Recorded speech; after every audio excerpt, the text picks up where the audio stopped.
Start here. So welcome today to the fourth Cambridge Zero Research Symposium on Resilient and Sustainable Futures. And today's program, we've got a great lineup of speakers for today. So I've got the whole program here in front of me. So we've got Dr. Matthew Agarwala from the Bennett Institute. Then we've got Dr. Nazia Mintz-Habib from the Institute for Manufacturing, Tony Roulstone from the Nuclear Energy Center, Natalie Jones from the Center for Study of Existential Risk, Beth Tennyson from the Physics Department. We've got Lili Jia from the Institute for Manufacturing as well, and then Freedom Kai Phillips from the Land Economy Department, Mikka Alon from Chemical Engineering and Biotechnology, and Julia Wdowin from the Bennett Institute as well. So we're looking forward to some great presentations today. We also, in the program for today, have two pre-recorded presentations by Dr. Hui Ben and Amy Shuttleworth. And both of these presentations are already available on our YouTube channel, and you should have all received a link in your invitation to this event today, where you can view these presentations at any time. So they're already available, or you can view them after this presentation today. And for today's live presentation, we will have the Q&A running as usual. So there's the Q&A box in the bottom Zoom bar, which you can use to ask your questions. You can submit questions at any time during the presentations. Please direct your question at the speaker so that we know which speaker it's directed at. And you can upvote any questions that you would like to see answered. So upvoting a question will bring it to the top of the Q&A box. And if we run out of time to answer all questions live, then the speakers will be able to give you written answers in the Q&A box as well. So we'll try to get through as many of the questions as we can live, but if not, then we can have written typed answers from the speakers. Also, just want to let you all know that this session is being recorded, and the recording of today's session will be made available after today on our YouTube channel, and you will also be sent a link to the recording after today. As I said, this is the fourth in our series of research symposia for this Lent term. So we've already had 3 symposia on zero carbon energy transformation, health and society, and resources and production. And all 3 of those are available to watch online on our YouTube channel, and you can find the links for those recordings on our website at the bottom, the link at the bottom of the page there. Today we're on to resilience and sustainable futures. And then the following 2 weeks, we have transport, cities and infrastructure and carbon drawdown and climate repair, the symposia, the 2 remaining symposia. So please do join us for those as well. And we will send out links to register for those, as well as the links to all the recordings of the previous ones in an email after today. So you can join all those events. And then in addition to those 2 upcoming symposia, there's a few other events in the next few weeks that I've been asked to highlight, which also fit into our theme. So on the 2nd of March next week, the Centre for Digital Built Britain is running an event on 4 futures, 1 choice, options for the digital built Britain of 2040. And on the 12th of March, the Energy Transitions team is running the next in their discussion series program, and that one will be focused on photovoltaics, which is also one of the topics on the program today. So please do also sign up for those events, and we will share details on how to sign up for those. For the Energy Transitions event, the way to do so is to email energy@admin.cam.ac.uk, which is listed there on the slide. Please also sign up for our mailing list. We'll share that link with you after today as well. And of course, follow us on Twitter to keep up with what's going on. So I will stop sharing my screen now and hand over to our first speaker of today, Dr. Matthew Agarwala from the Bennett Institute. So Matthew, could I please ask you to share your screen? And then it'll be over to you. Right, so thank you very much. I hope you can all see the appropriate screen. Eric, can you just wave if that's the case? Yeah, all good. Perfect, great. So thank you very much. My name is Matthew Agarwala. I'm an economist at the Bennett Institute for Public Policy here at Cambridge. And I'm going to be talking to you about what I think is one of the most exciting pieces of research that I've worked on. And the reason it's so exciting is because I have excellent co-authors. And so this is work that I'm doing with Patricia Klusak, who's the lead author on the paper at NBS in the University of East Anglia, Matt Burke, Moritz Kramer, and Kamiar Mahades as well. And I think it fits the ethos of Cambridge Zero in that it is truly interdisciplinary work. And so I'm going to try and convince you that it's interdisciplinary. I'm going to try to convince you that we haven't really had to water down any of the disciplines that we use along the way. Now, what has motivated our work on how climate change might impact sovereign credit ratings? Well, there are several different things that forced us to move in this direction, right? And the first thing is that there's loads of excitement and enthusiasm about how we might green the financial system. Every week we get a new report of some big new investment fund, hedge fund manager who's going along with the ESG story. We get some big new report from the IPCC or from the International Energy Agency or somewhere else that tells us we need trillions of investment in low carbon, climate resilient infrastructure. And we see a market for ESG ratings, environmental, social, and governance ratings for corporates that is almost increasing by 50% per year at the moment. But the big challenge here, and for me, the really undermining challenge, is that so much of the climate disclosure and so much of the ESG ratings literature lacks fundamental climate science as its basis for its foundations. And so the question that we've tried to ask in our research, if I can get my slides to move, is can we bridge the gap between our increasing knowledge about climate science, where our models tell us things about how temperature will change, about sea level rise, about the increased intensity and frequency of storms, about how this might feed through onto agricultural production systems, about how temperatures might feed through onto labor productivity, etc. All of this climate science stuff. And on the other side, the actual real world material financial metrics that finance decision makers actually use to adjust their portfolios and to make their investment decisions. Basically, there's a gap between the science of climate and the finance of climate, and we want to see if we can close it. And ultimately, what we would like to do is deliver a climate-adjusted sovereign credit rating. Okay? Now, we're not starting from scratch here. We have climate models, and we have economic models which take outputs from that climate science and deliver an understanding of how these changes in temperature and precipitation might impact economic variables of interest. And so we use one of these climate models by Khan et al. One of the authors on that is Cam Mahades, who's a co-author on this paper.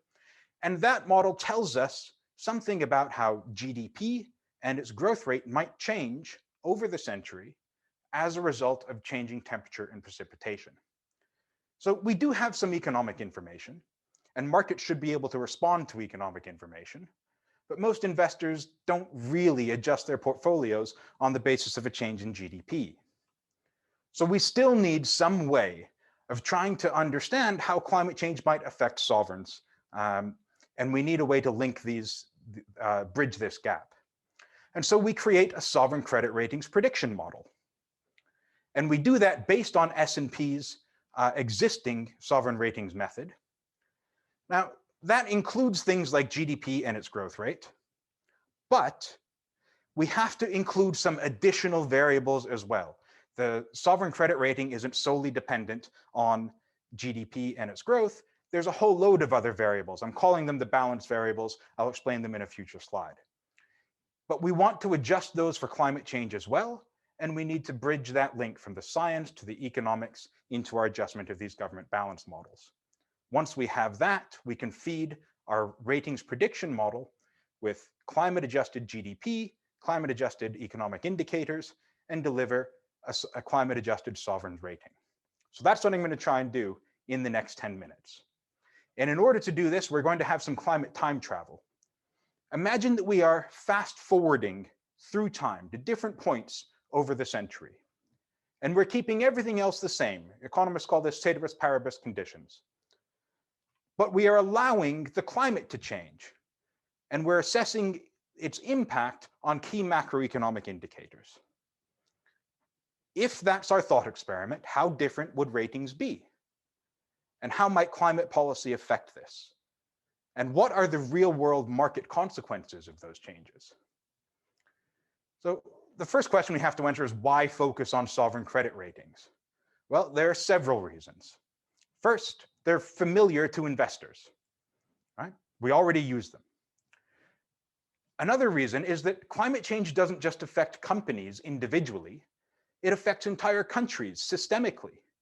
And so even if you're only interested in the corporate impact of climate change, you still need to understand the sort of more general national impacts as well.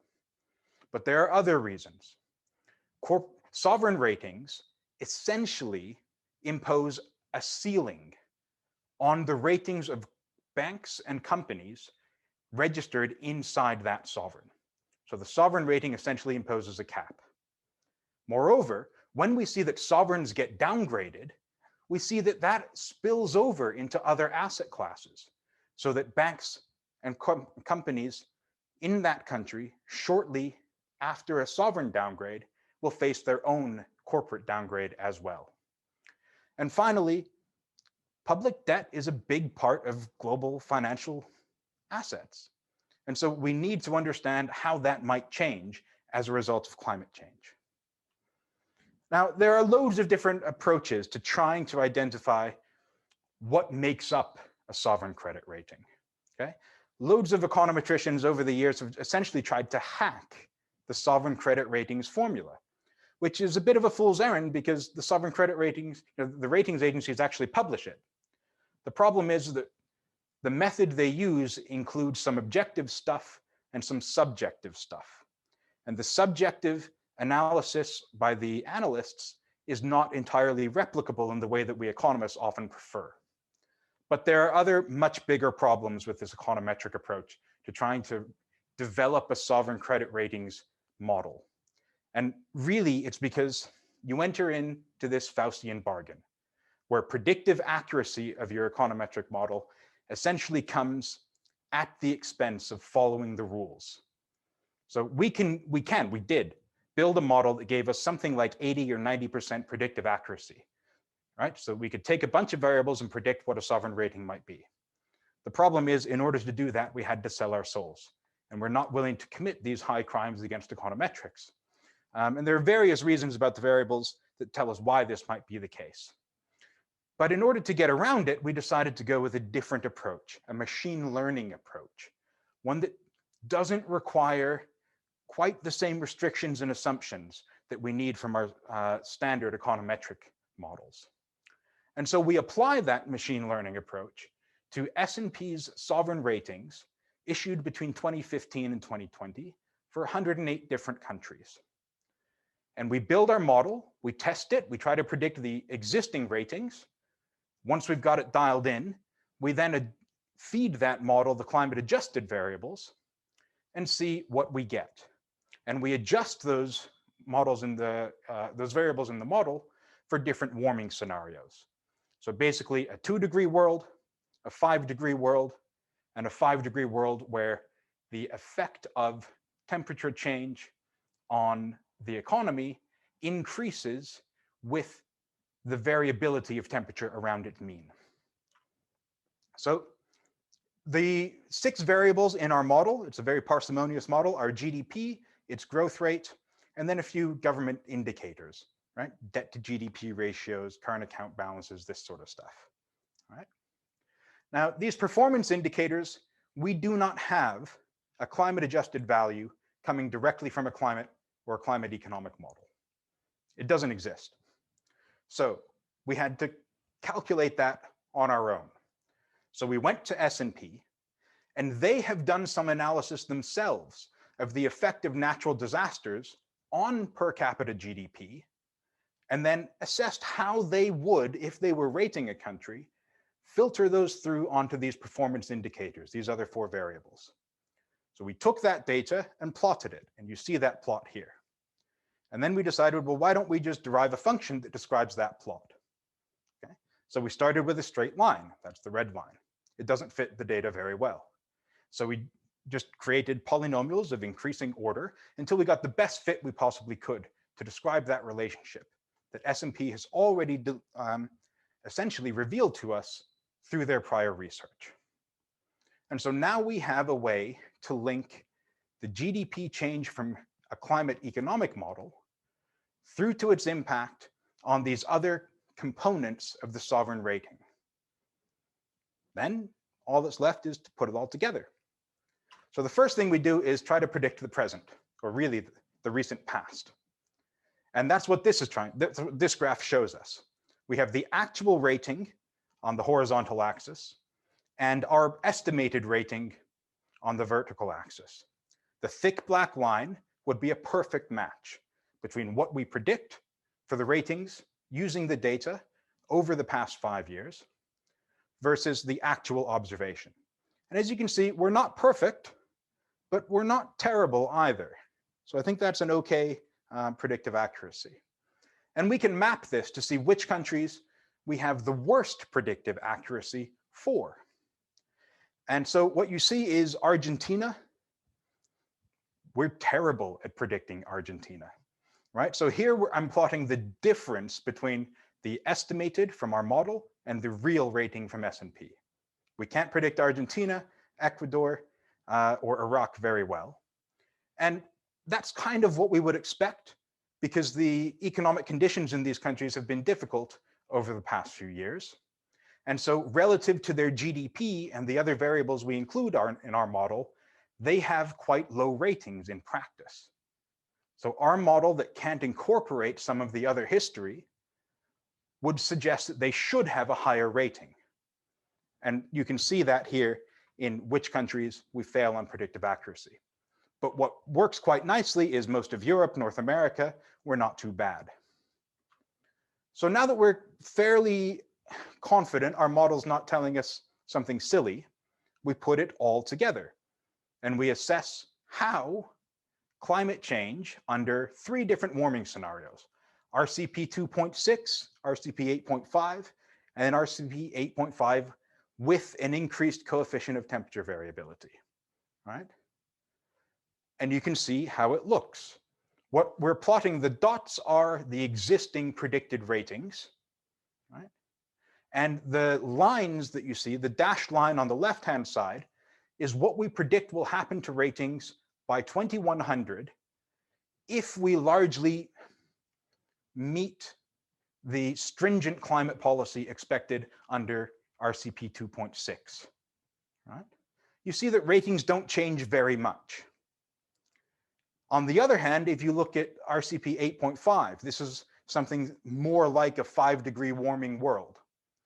We see that over the decades, the impact on sovereign ratings gets higher and higher and higher. And so the dashed line represents 2030, the top dashed line, but the ratings come further and further down the scale as time goes on. Okay?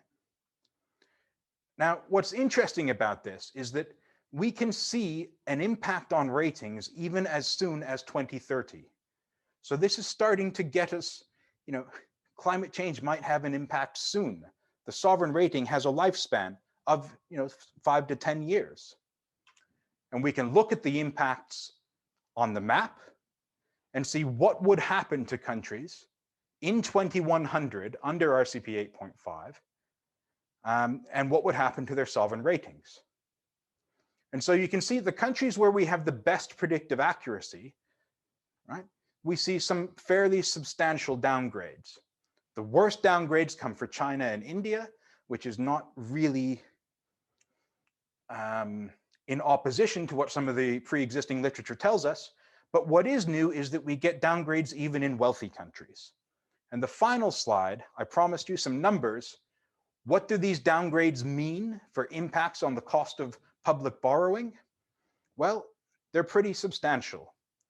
We can look at the additional effect purely through the mechanism of impacting the sovereign rating on the cost of public borrowing. This would be like the annual increase in interest. And we've done this for the G7 countries. We've done it for the full sample. So you can see that, under RCP 2.6, the additional cost of annual debt servicing would be between 22 and 34 billion. But if we go to RCP 8.5, it would be much, much bigger, 136 to 200 billion. So that's what I've got for you today. And I think my time is up.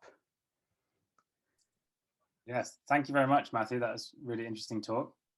And thanks a lot. We've got a few questions coming in here, so I'm going to start going through them. So the first question that came in for you is from Richard Toll, saying, everything stands and falls with the credibility of Khan's impact assessments. The paper is not yet published and it differs quite a bit from other published papers. How does this affect your results? Sorry, can I hear that question one more time? Sure. So Richard Toll says everything. No, he's right. Okay, I've read the question. Thank you. Yeah, I've read it. First of all, I'm humbled to have Professor Toll here asking questions. So thank you very much, Richard.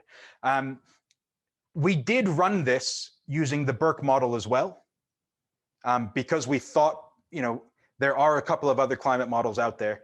We ran it using Burke, and the results are not qualitatively any different. Quantitatively, they are, first of all, as you know, Burke's results are noisy. You get a load of upgrades you get a load of countries become unbelievably rich because of climate change. But if we restrict the sample to investment grade countries, we see pretty much the same shape, but our estimates are less precise. I would love to do this with your model, but I didn't see that the paper's published yet. Great, thanks, Matthew. Another question here from Paul Cosgrove, who's asking, is it reasonable to use RCP 8.5? There has been much discussion recently about how RCP 8.5 is a severe overestimate of climate change effect, given our current trajectory. It does make for good headlines though. So is it reasonable to use 8.5? We do have a discussion about this in the paper. I am not claiming that RCP 8.5 is the business as usual, or even the most likely outcome. We don't make an assessment over any of these warming scenarios being most likely. The bigger issue for us, I think, is that we really need to develop the SSPs that can give us a better set of climate-adjusted socioeconomic outcomes, so that we can incorporate things like the effect on political stability as well. I think that's the biggest low-hanging fruit. We can adjust the RCPs and we can adjust temperature sensitivity up and down, and we do that. Yeah. Okay, thank you very much. And another question here from SNC Hub, saying, thanks for this talk. Has the recent Dasgupta review changed how you and others plan to construct predictive models in future? It would be interesting to see how the incorporation of ecology and natural capital might improve sovereign ratings to counter the downgrades you suggest in the coming decades. Well, Dasgupta wrote the theory that has opened up a space for me to have a career. My PhD was on natural capital accounting, following much of the theory that he has delivered, alongside a range of others as well. So I'm deeply familiar with it. I reviewed the Dasgupta review for them, and I've written on it for them. It doesn't play into this model directly, although natural capital accounting and climate change are very closely linked. The way that I think it should and could be built in the future is if we start to develop new sovereign ratings products that capture investments in climate resilience and climate adaptation. And that would include investments in the conservation and expansion of natural capital assets. And that is one of the places we're going. We want to create a new sovereign rating product. Great, thank you very much. That's really interesting stuff. And thanks for answering the questions, Matthew. I think this question that's come up here from Kamiar is actually a response to a previous question. So I'm going to just say that that's been answered. So I think that's all the time we have for Q&A right now. So we're going to move on to our next speaker. But thank you very much, Matthew, for your talk, and that was excellent. Thank you very much for your time. Today, yeah, thanks for joining us. Our next speaker today is Dr. Nazia Mintz-Habib from the Institute for Manufacturing. So Nazia, could I please ask you to share your screen, and we can start your talk. And Nazia will be speaking on how to build resilient policies in the future. Sure. Thank you so much for the invitation. And I am just trying to share the screen, but unfortunately, it seems that my Zoom account does not have the ability to do so. Ah, okay. I'm not added as a co-host or something. Hang on, yeah, let me just try that. I'm happy to send you the slides. Yeah, if you can email me the slides as well, sorry. Sorry about, do you want to go ahead with the third speaker? Okay, let's do that. Yeah, if you email me your slides in the meantime, and we'll leapfrog to Tony's talk first, if that's okay with you, Tony, and then we can have Nazia's talk afterwards. Sorry about that. Okay, so our next speaker then is Tony Roulstone, who'll be speaking on energy storage and keeping the lights on for net zero. So over to you, Tony. Hi, I think I probably can share the screen. Oops.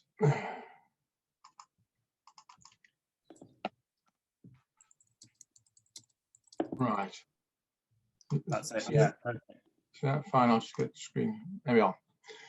So the work I'm going to summarize today comes from things we've been doing in the Royal Society Working Group on Energy Storage in the last 18 months. This is led by Sir Christopher Llewellyn-Smith, and which looked at the need for energy storage in the UK with different technologies, electrochemical, physical, and chemical ones. It's very much focused on the UK because the UK had made a commitment to net zero, and this has a big impact, but the methodology is applicable pretty well anywhere. Our work was on storage needs, how much storage might be required for net zero by 2050, with what's inevitably going to be a highly renewable system.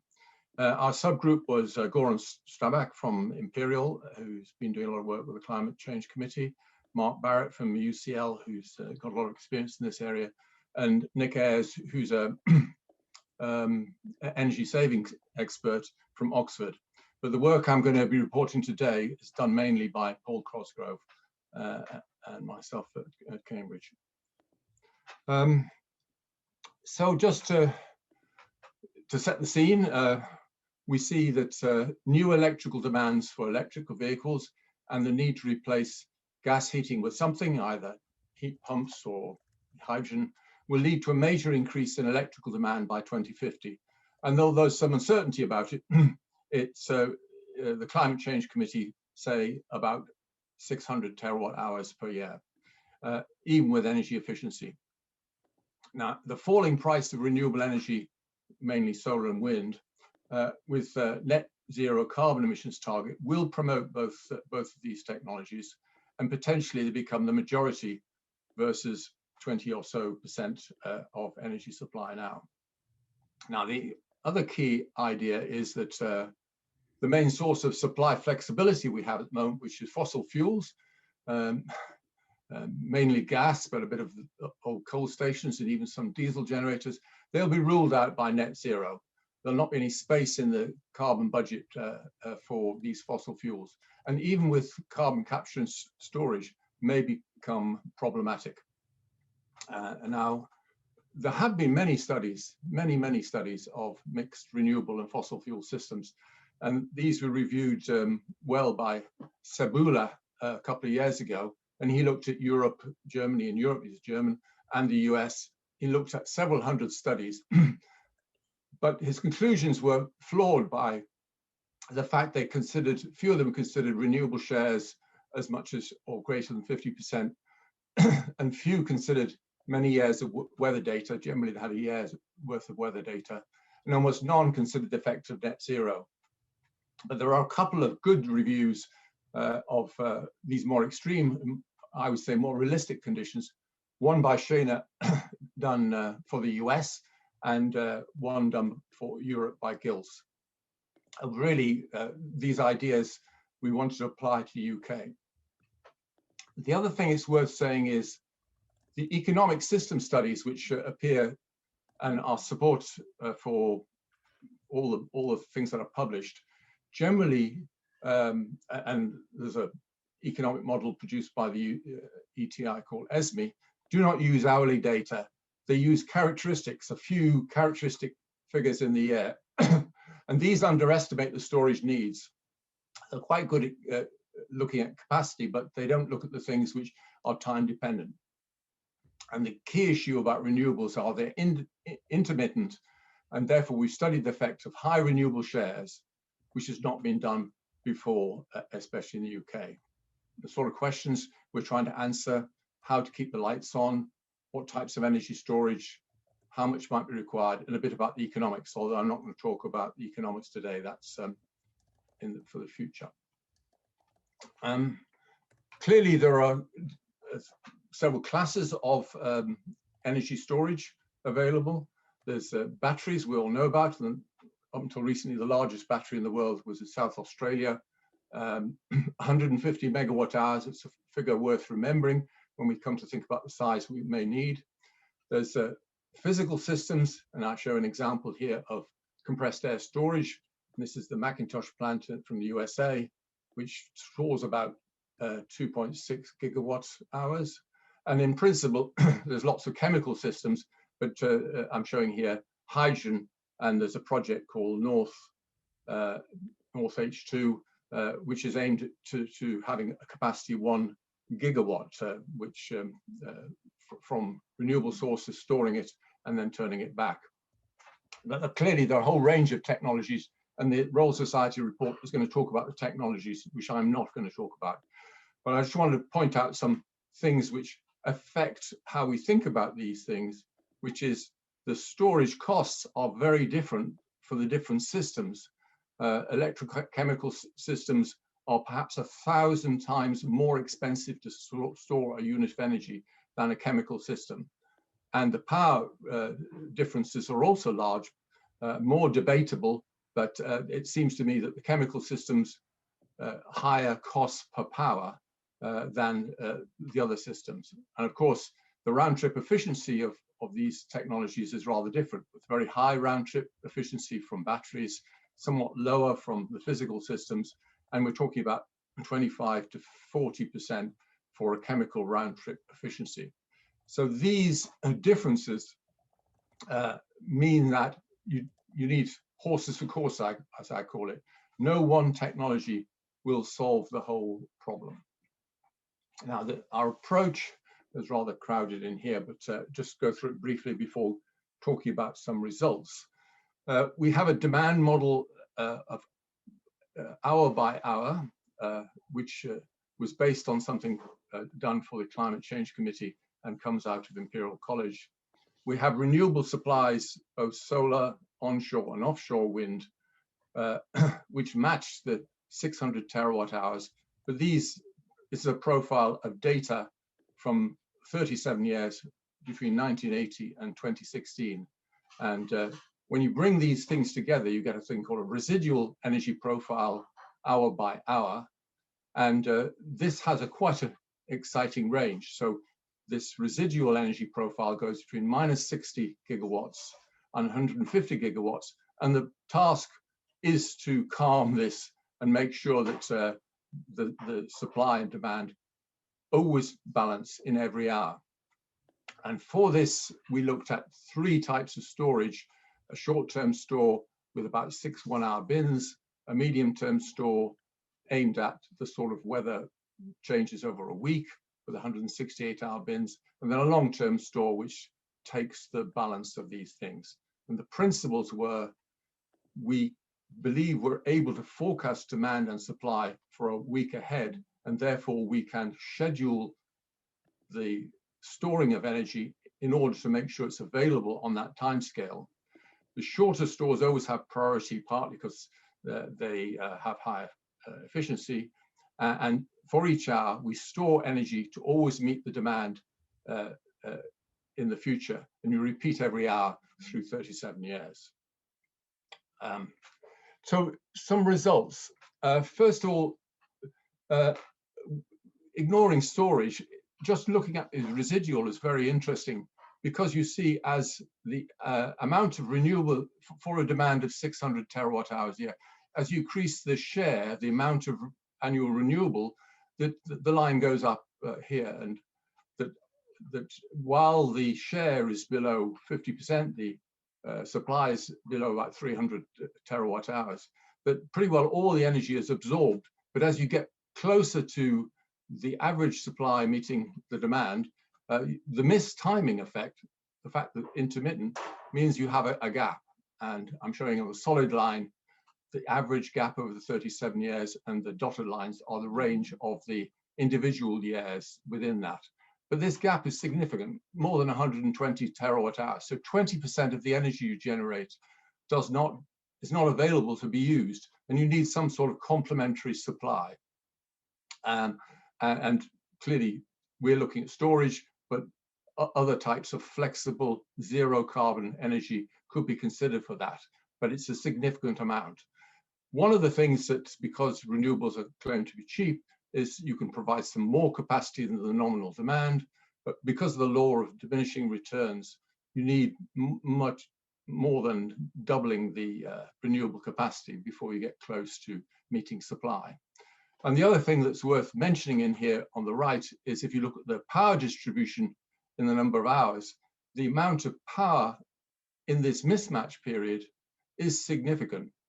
And there's some cases shown here, but the point about this thing is that the mismatch might be 60 or 80 gigawatts, but actually a very small number of hours during the 37 years. And as a result, anything that's acting as complementary energy will have low utilization and therefore poor economics.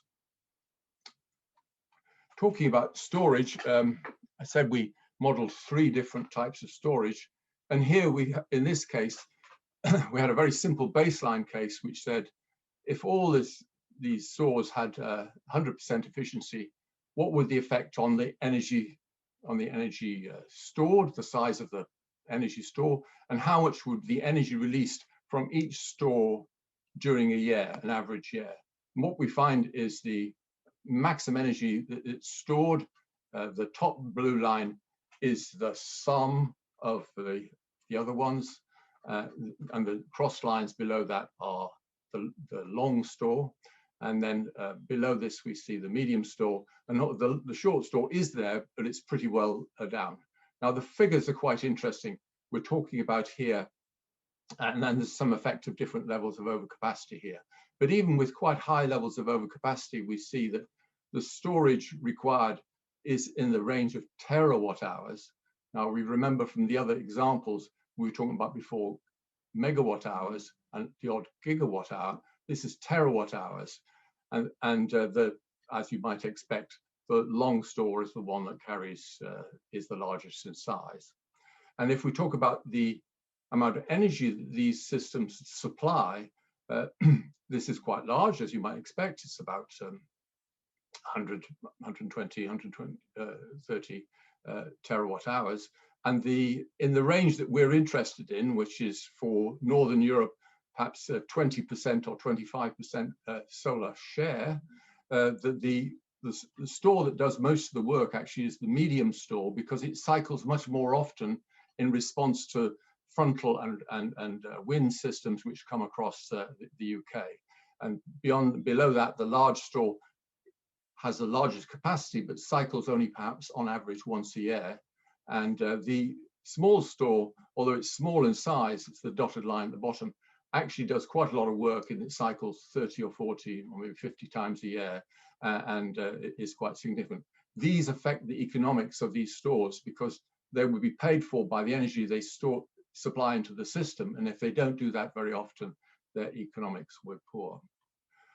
If we do the same sort of things for realistic efficiencies for these stores, so for short, we're talking about 90%, medium 70%, and long 40%, which is typical of hydrogen, we see that first of all, that you need somewhat more overcapacity to offset quite a lot of this energy that's lost in the storing and releasing of energy from the stores. Here we're showing figures, a minimum figure about 20%, the blue line, and it getting down to figures of 30 or 40% overcapacity, which is for which the storage size is somewhat lower. And similarly on the right-hand side, the energy that released is a function of the overcapacity. And again, we see that the medium store does the majority of the work, with the large store down here and then the small store. So the point that comes out of this is the figures we're talking about are much, much higher than we've seen from the system studies. And it is because the system studies, in our view, are flawed in some way. And we need a way of balancing the system, and storage is one of the ways. Yeah. We covered quite a lot of options, but to give you an example, we have a baseline case where it was fully efficient, and you might need 200 terawatt hours. By adding a small amount of overcapacity, you bring this down to about 98. For assumed efficiencies and 30% overcapacity, you can get down to 63. Adding some base load that helps, and the effective interconnectors has also had a benefit. But we seem to be in a position where we need 40 or 50 terawatt hours of energy storage for the UK. And we can see in the snapshot figures for the on the right-hand side, for the short store, we're talking about a size of 100 or 200 gigawatt hours, which is 1,000 times the Hornsdale store, and it cycles 30 to 100 times a year. For the medium store, we're talking about a few terawatt hours, and the long store makes the numbers up. But in the middle, there's a key issue, which is they all, because of the way they schedule, they all have quite high power capacities, and this will affect the economics. Now, just to summarize this, energy storage is needed to balance the whole renewable system. It's large, 6 to 10% of the annual demand is a good indicator. And this is consistent with what we found from Shana and Gills. Also, the stores need high power capacity, even with demand side energy smoothing, often up to 100 gigawatts. Solar wind mix is quite important, and somewhere in the region of 15 to 25% seems to be optimal for our type of energy system. We need about 20% or 30% over capacity, and the store sizes are much larger than been seen before. The medium store does the majority of the work, and there are some benefits from overcapacity and base load. But these preliminary studies that we've done need supporting and need more resources into looking at scheduling models and developing use of dispatchable energy and designing a proper system for the 2050 for the UK. Great, thank you very much, Tony. That was a really interesting talk, and really excited to see this report coming out when it does. So please, to the audience, please can I invite any questions to Tony? If you have a question for Tony, please add it in the Q&A now. And while we wait for Q&A questions to come in, I was just going to ask a question myself. I mean, obviously these figures that you're showing of what the capacity of storage that is required are so much higher than the current capacity that we have in these, like the example you gave. So how realistic is it to expect that we can get that kind of capacity of storage, and what are the technologies that we're really needing to develop to achieve that? Okay, if we just take the snapshot figures we showed on the second last slide, that the people who've been looking at the technologies, the other groups, have shown that there is enough underground salt caverns for us to be able to store hydrogen of tens or of the sort of amount we're talking about at 100 bar. And the BGS has been involved in re-evaluating the salt caverns. They are of the scale we we possibly could we could do for that. The size of the batteries are, although they're much bigger than what we've been used to having, California, they're already talking about gigawatts size battery systems, and therefore if we say the answer is 50 gigawatts, that's quite a lot, but it's not inconceivable. It'd be quite expensive, but it's not inconceivable we would do that. There are other technologies other than storage, of course, and we've been looking at carbon capture, CCGTs with carbon capture, and perhaps some DACs to take away the residuals, or BECCS, or such like. But because of the low availability, all of these systems are very expensive, and they actually affect the overall economics of the renewable system. And this is the bit that we are just sort of getting onto, where actually the cost of this capital equipment to match the highly renewable system to demand becomes significant, because this capital equipment is not used very much. Right. Okay. Great. Thank you very much. If there's anyone else that has any questions for Tony, then please add them in the Q&A. And Tony, if any questions come up, can I just ask you to type answers out to them, and then we can, in the meantime, move on to the next speaker. But thank you very much for your great presentation. And as I say, look forward to the report coming out. So do let us know when that does come out. Okay, so I think we can now move on to our next speaker, Nazia Mintz-Habib, and I think we've I've got her presentation here now, so I'm going to try and share it, and then we should be able to get this working. Right, can everyone see that? Oh. Okay, Nazia, over to you, and just let me know when you want me to change to the next slide. So I cannot see the slide on my Zoom, so I'm not sure if my Zoom is working properly, but anyhow, I have my slide in front of me, so I will just, there we go, now it's showing. Hang on. It is shown, is it? Okay, right. Yeah, now it's showing. Okay, sorry. Yeah, here we go. Okay, over to you. Sorry for the technical glitch. Sorry about that, everyone. Hi, this is Dr. Nazia Mintz-Habib, and I'm very excited to be invited to this really interesting panel. And actually, it seems like it was good that I got last, because you will see some of my work is actually going to piggyback on some of the interesting insights that my previous speakers have shared with you. Next, please. So I don't see the slide on my screen. Eric, by the way, so I'm assuming that you're putting it the next slide on, and I'm just going to... I am, yeah. Great. So my basic background is I'm a political economist by training. I was trained in sustainability science at Harvard and both at Cambridge, and then later I joined as a lecturer in public policy. And you will see this question that I'm saying here, what's the role of science and scientists in promoting sustainable future, is actually a core question of my whole career, because I actually moved away from a lecturership here to start my own research program, which is Resilience and Sustainable Development Program, to actually answer that question.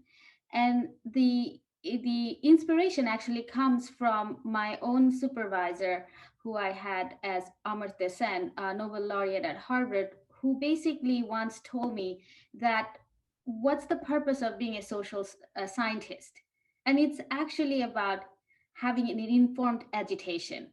And that actually stuck with me for a long time.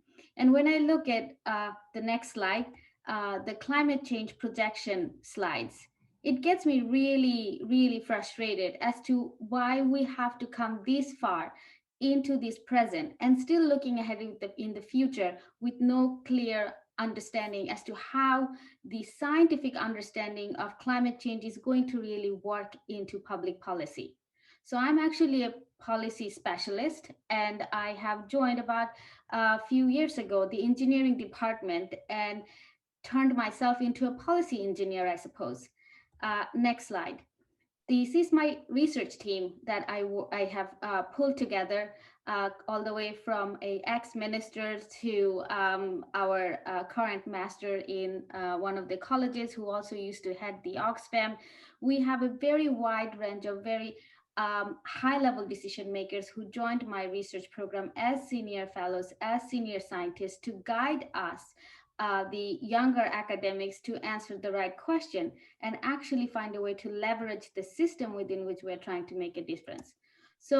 So far, the program that I have set up has been benefited over 78 countries, and we developed multiple methodologies that I'm going to indulge you with in the next few minutes.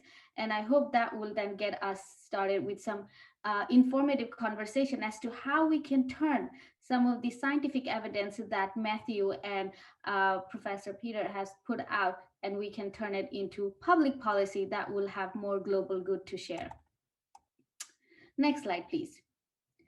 So resilience and sustainable development. Very quick, it's a new kid on the block. We are all talking about resilience, but resilience is not so far from sustainable development. The term that we are quite familiar by now since 1987, when the Brundtland Commission has actually defined it, that it is something about continuation in the present without jeopardizing the future. And I call it because it's not only about consumption, as it was phrased at the beginning, it's also about thinking and acting in a very informed way, that what it may take away from the future may has a cost currently and may have exponential cost again back in the future. So you see, there is a bit of a loop in my sentence. And this is the loop why my research program actually focuses very much on systems thinking, because it's very complex. Next slide, please.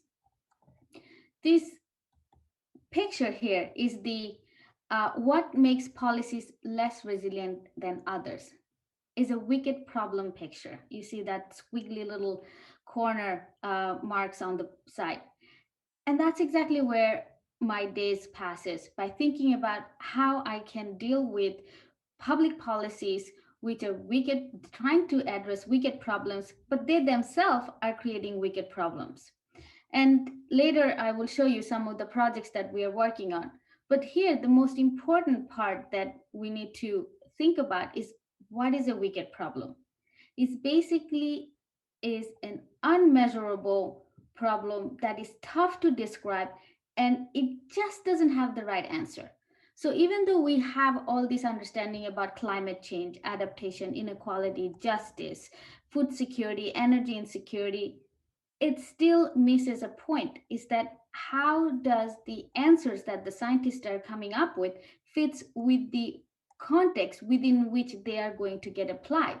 So for example, biodegradable plastic may be a wonderful solution for one country, but some researchers found that biodegradable plastics do not really degrade the same degree in tropical countries like India or Bangladesh.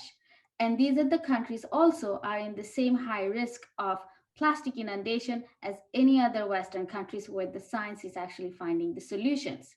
So again, going back to the wicked problems. Next slide, please.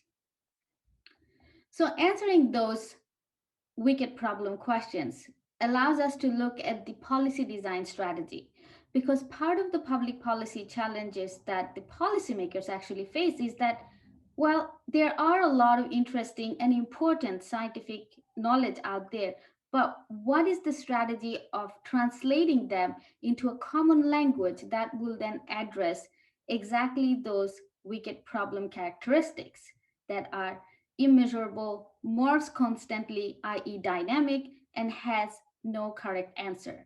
And because it doesn't have any correct answer, it's also very politically challenging. So politics of policymaking becomes a very big part of strategy mitigation. And that's where taming the wicked problem is probably more adaptive than actually figuring out solving the wicked problem, because perhaps some researcher would argue that there is no solution on that. So I kind of like to take that middle ground of taming the wicked problems. And why not? Think about the DDT introduction that has happened to kill mosquitoes to stop malaria in South Asia. And I actually come from one of these countries where it turned out that DDT actually ended up killing more than the mosquitoes, including the cats and some of the wonderful bees that used to help pollinate the gardens of mango fruits. So part of this unintended consequence identification is in our research is one of the key leveraging point of turning scientific knowledge into informed agitation to improve public policy. So what do we find in our research and what do we do about it? So we have actually intentionally categorized preventing unintended consequence as a #1 identifier to prevent anthropogenic crisis, whether you talk about climate change or any other activities where humans are making a mess, institutional activities where we have larger institutions like the United Nations, the World Bank, you name it, that also has a problem of getting people involved, and the system level issues where the governance is fundamental. And intentionally in the categories, I put them all in #1 because in our research team, we look at all of them as a #1 priority. So in other words, when we apply system thinking, which is about broad-based analysis and not linear analysis, they all need to be analyzed and assessed at the same rate at the same level.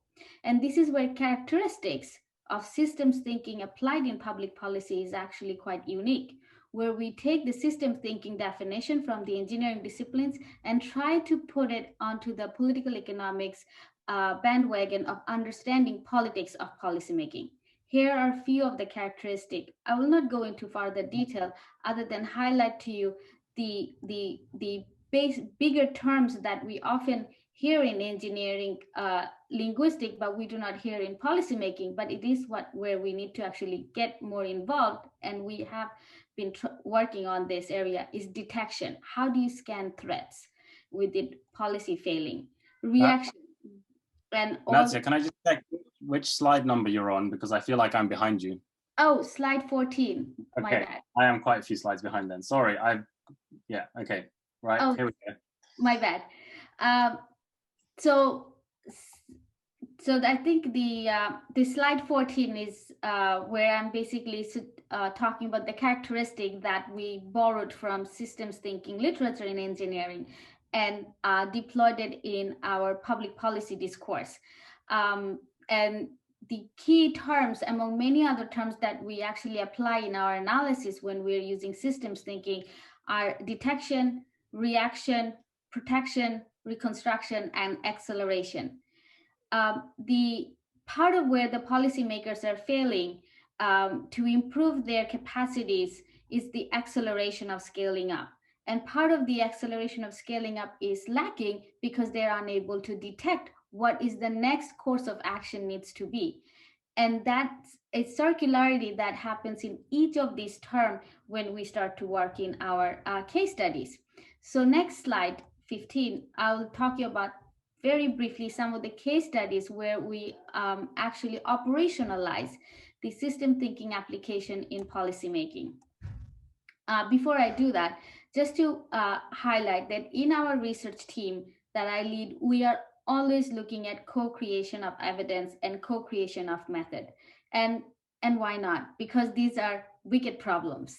And there is not enough scientific evidence out there to solve any of these wicked problems. So it is the people who are, again, coming from within their institutions, within their cultural context, within their economic reality, has the best knowledge as to what will work based on the information that or the evidence that we gather for them. So one of the recent highlight of our work is setting up a policy simulation lab in Bangladesh. We are working with the Ministry of Foreign Affairs, where we have piloted our policy simulation lab methodology with the government and Industry 4.0 reskilling policy was the topic that we looked at, where we looked at all the system level barriers and drivers that can enable the country to catch up to Industry 4.0, particularly in the ready-made garments industry. The outcome of that simulation lab was so successful that we are now going ahead with another 5 years of engagement, where the government will be party to creating a co-created policy simulation lab. Next one is the UN Food Systems Summit. I'm a special advisor with the UN Food Systems Summit EAT Foundation. And there, again, we have deployed our system-based thinking approach to the member states to identify how they can create solutions that are aligned with the system view of the Food Systems Summit. So in this case, we actually have one coming up in March 2nd. The call for application is still open, so you can go to the EAT Foundation website and apply. And this is where we are running a policy simulation lab with the Ministry of Enterprise and Innovation of Sweden, and welcoming the state ministry to actually find out a system level solution for the responsible, healthy consumption and sustainable diet. The next project we have with the Commonwealth. Here we are very excited to actually let you know we'll be working with the small island states to come up with a new economic policy for the post-pandemic outcomes that has happened to many of the developing small island states. And here again, we are co-creating these policy simulation labs, which will go through a policy bootcamp to a policy road mapping, where the idea is that the countries who are participating in this research project are going to have not only the insight of solving some of their wicked problems related to post-pandemic depression in the economy and society, but also they will have capacities to actually run system level policy outcomes themselves. So we will be co-creating solutions and capacities with the Commonwealth countries in the small island states.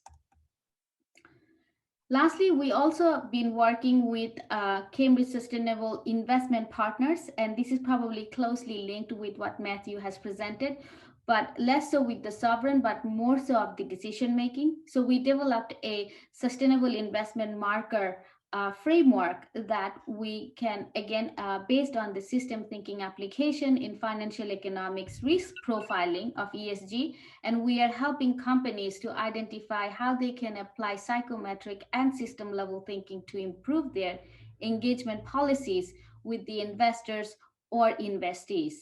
It's a very decision science-based method that is applied again on a policy level. So in conclusion, what do we study and what do I like to study?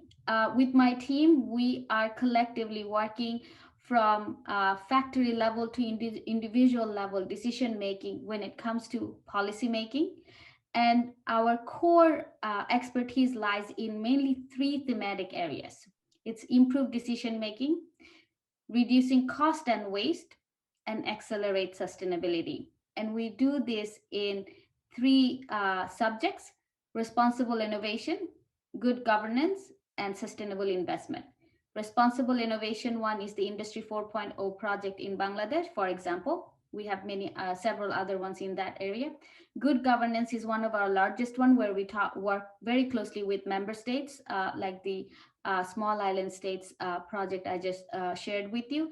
And sustainable investment one is very much working with the investor and decision maker within the trustees and companies chief executive level, where they're looking to take advantage of the sustainable investment taxonomies and frameworks that are all out there to improve their impact in the society.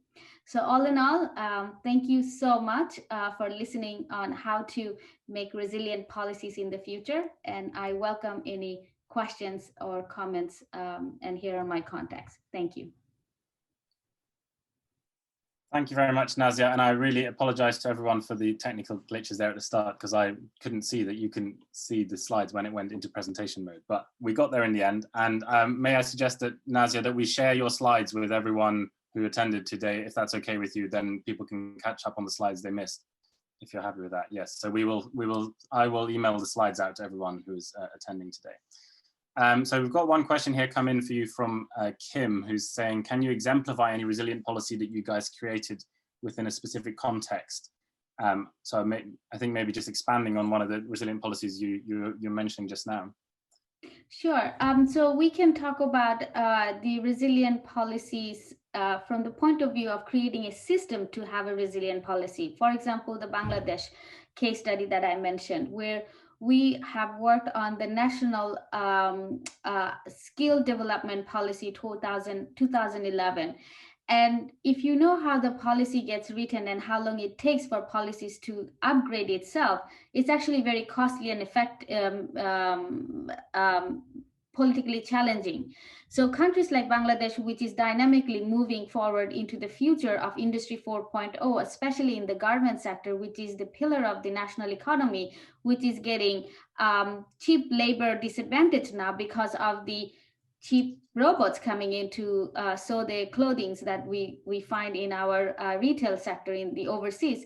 The national skill development policy does not contemplate how the export policies, how the import policy of technology, how the taxation of these companies, how the subsidies that are given to this company for catching up. All of those related policies are going to react to the flooding of new robots are coming into the manufacturing sector. So part of the resilient policy work is about understanding those unintended consequences that are related to policy design or an older policy that needs to be upgraded. And furthermore, because it's a co-created environment within which we actually contemplate those challenges, the policies gets rewritten or intermittently rewritten by the people who are actually responsible to deliver the outcomes. So that would be an example of how do we do resilient policy making through evidence-based research and systems thinking. Thank you, Nazia. And I think we have time to squeeze in one more quick question here from Arpita Chari, who's asking, what kind of projects are you involved with that work with factory level resilience towards sustainable development? Could you repeat the question, please? So what kind of projects are you involved with that work with factory level resilience towards sustainable development? Right, so our colleagues in this program has worked very closely with factories to save energy.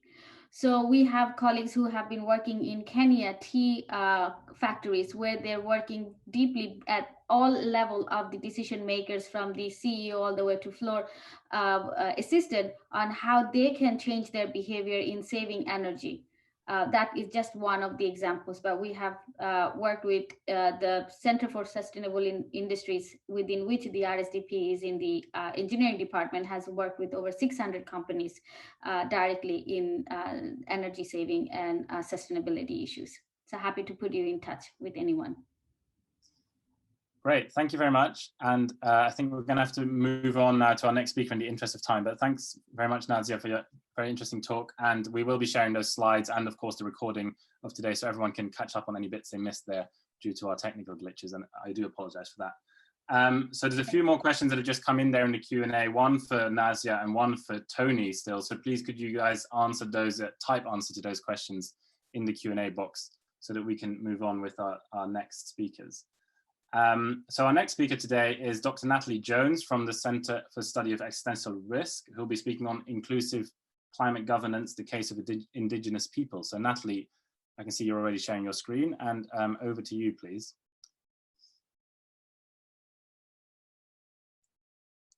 I think you're muted, Natalie. We can't hear you yet. Classic. All right, can you hear me now? Yeah, we can hear you and see your slides. So brilliant. Well, hello everyone. It's really nice to be here. Thanks to everyone at Cambridge Zero for organising, especially Eric, and thanks to the other speakers for these really fascinating talks. So I'm a postdoc at the Centre for the Study of Existential Risk, where my research is about who is included in decision making about the world's most pressing issues. So we all know that governments are making a lot of policies and decisions about how to combat the climate crisis and how to ensure a resilient and sustainable future. And today I want to talk to you about some work I did in my PhD about the importance of including Indigenous peoples when making those policies and decisions.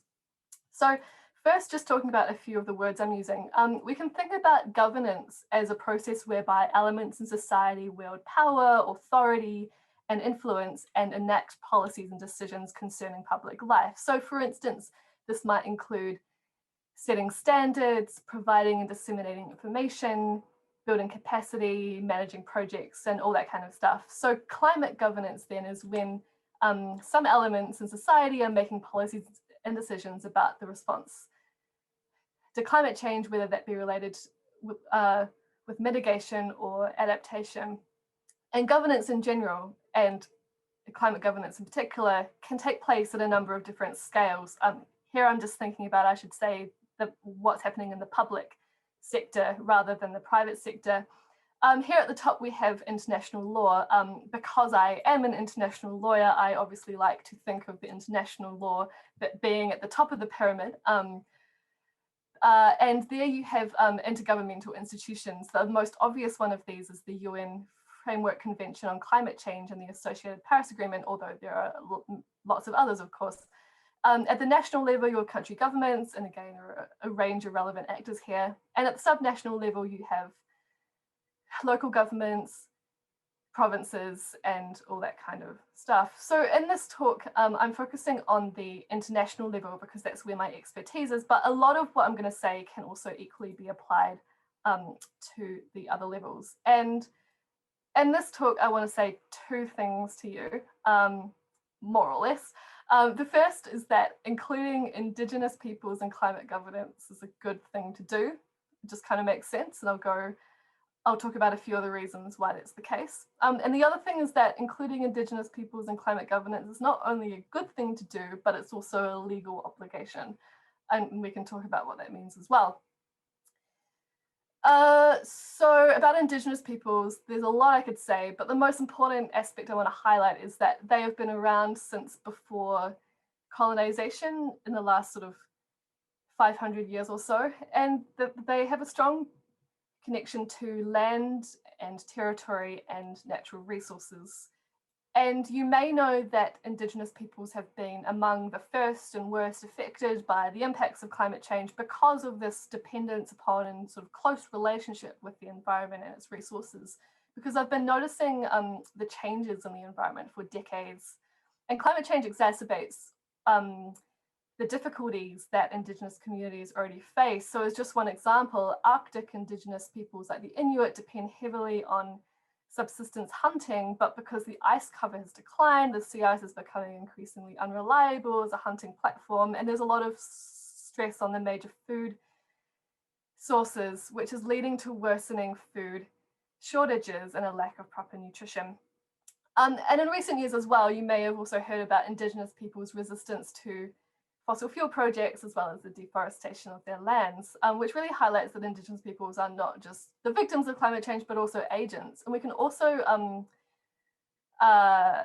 understand this by also thinking about Indigenous peoples as agents of environmental conservation, and particularly nature-based solutions. Because they've relied on the land, they've built this really intimate knowledge quite often of the natural cycles of the plants, the animals, the weather. They know about the fisheries, the forestry, the agroecology, landscape management, all that kind of stuff. There's thousands of years of accumulated knowledge there, and it's well recognized that this local knowledge is invaluable when it comes to making decisions about nature-based solutions regarding both mitigation and adaptation. The IPCC's recent reports have acknowledged with high confidence that adaptation efforts benefit from the inclusion of local and Indigenous knowledge. And Indigenous peoples are already successfully creating and implementing their own nature-based projects. For instance, this picture is from the Swinomish Indian tribe, who published a climate change action plan in 2010 and have been implementing all sorts of projects like building clam gardens, restoring oyster populations, and so on. So this all points to a couple of different reasons why including Indigenous peoples in climate governance is a good thing to do. One is that Indigenous peoples are among the most affected by climate change, as well as affected by measures to address it. The all affected principle, which is from philosophy states that all who are affected by a given governance process should have a say in that process. And the other reason is more instrumental, which is that, as we just spoke about, Indigenous peoples have a critical role to play in nature-based solutions. Their traditional knowledge is really, really useful. But what I want to talk about next, and what my research shows, is that governments should include Indigenous peoples in international governance, not only because it's a good thing to do, but also because they have a legal obligation to. And this argument has been really, really well made already, and it's been understood for quite a long time in relation to the national and the subnational levels. It's just the intergovernmental scale that I've been working on, and which has been less well understood.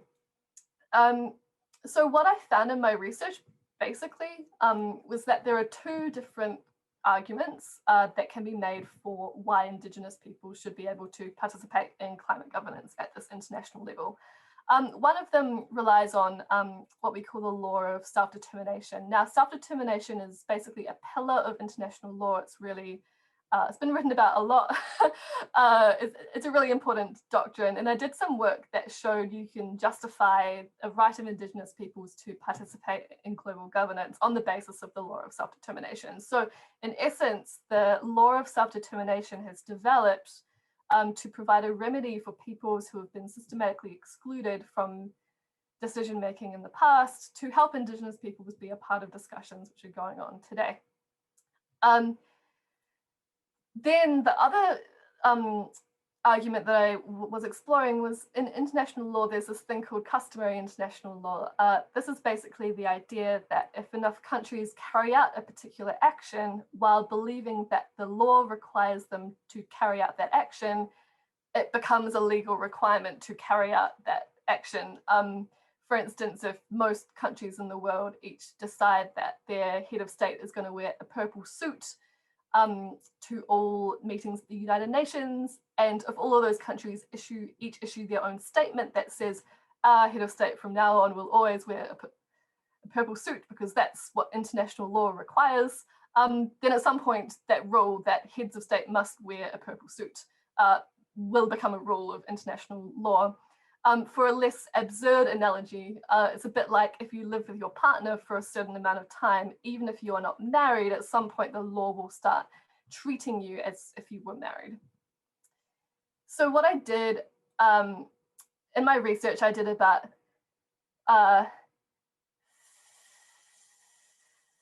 30 different case studies, and I found that in this case, it's likely, at least we can make the argument, that customary international law indeed exists here. There are so many intergovernmental organizations that let Indigenous peoples participate in their governance activities, and states that allow this as well. And since about 2007 or so, they've largely been doing so in the belief that this is required by law. So I found that on the basis of these arguments, Indigenous peoples likely have a legal right to participate in global governance.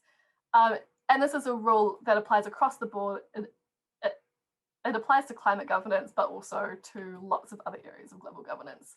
Well, this looks like in practice can differ quite a lot. In the remaining minute or so, let's have a look at one example. There is an intergovernmental organization called the Arctic Council, which is a forum for making policies and decisions specifically about the Arctic region, about climate, among other issues. This is what it looks like when it's meeting.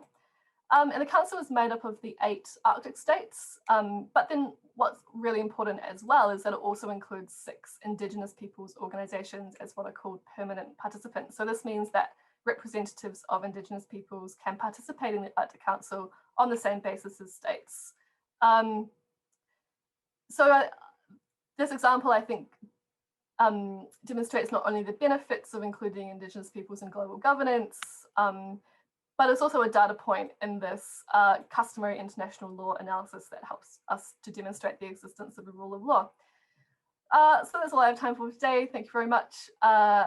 Looking forward to hearing and answering your questions. And yeah, looking forward to the other talks as well. Thank you very much, Natalie. That was great. And thanks for sticking to time.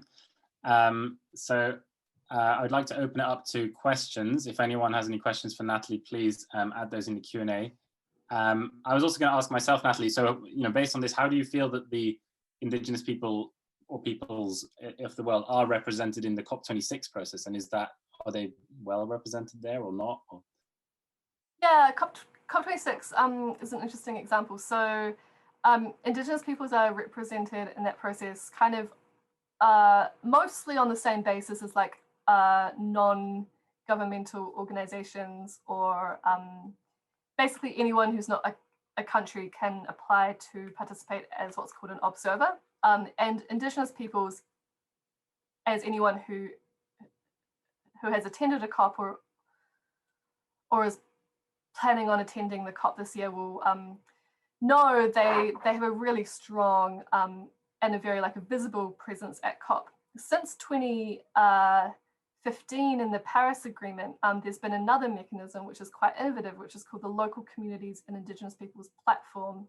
And since 2018, this has been sort of organized by a council that consists half of representatives of states and half of representatives of Indigenous peoples, and they're working on sort of operationalizing the platform.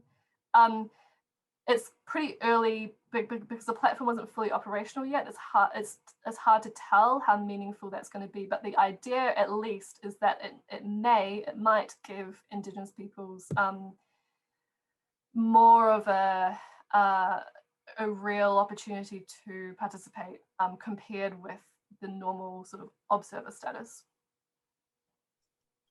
Great, thank you. Yeah, that's really interesting. I think in the interest of time, we're going to have to move on to our next speaker, but if anyone has any remaining questions for Natalie, please add them in the Q&A, and then Natalie, you can type an answer to those questions, please. So our next speaker, and thanks again for your talk. Thank you very much. Our next speaker today is Dr. Beth Tennyson from the Department of Physics, who will be speaking on investigating future solar energy technologies and designing place-based solar-powered water pumps. Excuse me. So Beth, over to you.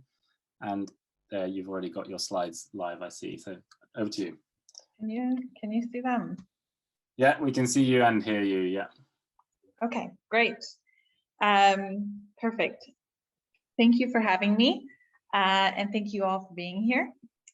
So my talk is split up into two different sections, but I'm going to try and discuss how we're going to merge those two things. One is very technical on the research side, looking at future next generation solar energy technologies and how to make those better. And then the second portion is really how do we design those actually for real world applications. So perhaps the materials, the next generation materials that I'm going to be looking at right now in Cambridge may be applied to the real world applications moving forward. Now, the need for this, it is an exciting time to be in this field because we are, as most of us know here, in the midst of a huge energy transition. And when I say energy, I'm gonna focus on electricity. In this roadmap by ARENA, they demonstrated that in the next few decades, and I'm going to focus on solar because that's my expertise, but there's a lot of other things, great things going on. Solar has a lot of room for improvement. It's about 1% to 2% of our total electricity generation. That needs to increase to beyond 20% by 2050 in this type of roadmap to help mitigate climate change. So we can keep going business as usual, but there needs to be an acceleration, and next generation technologies could provide more diverse applications, which would help increase that acceleration.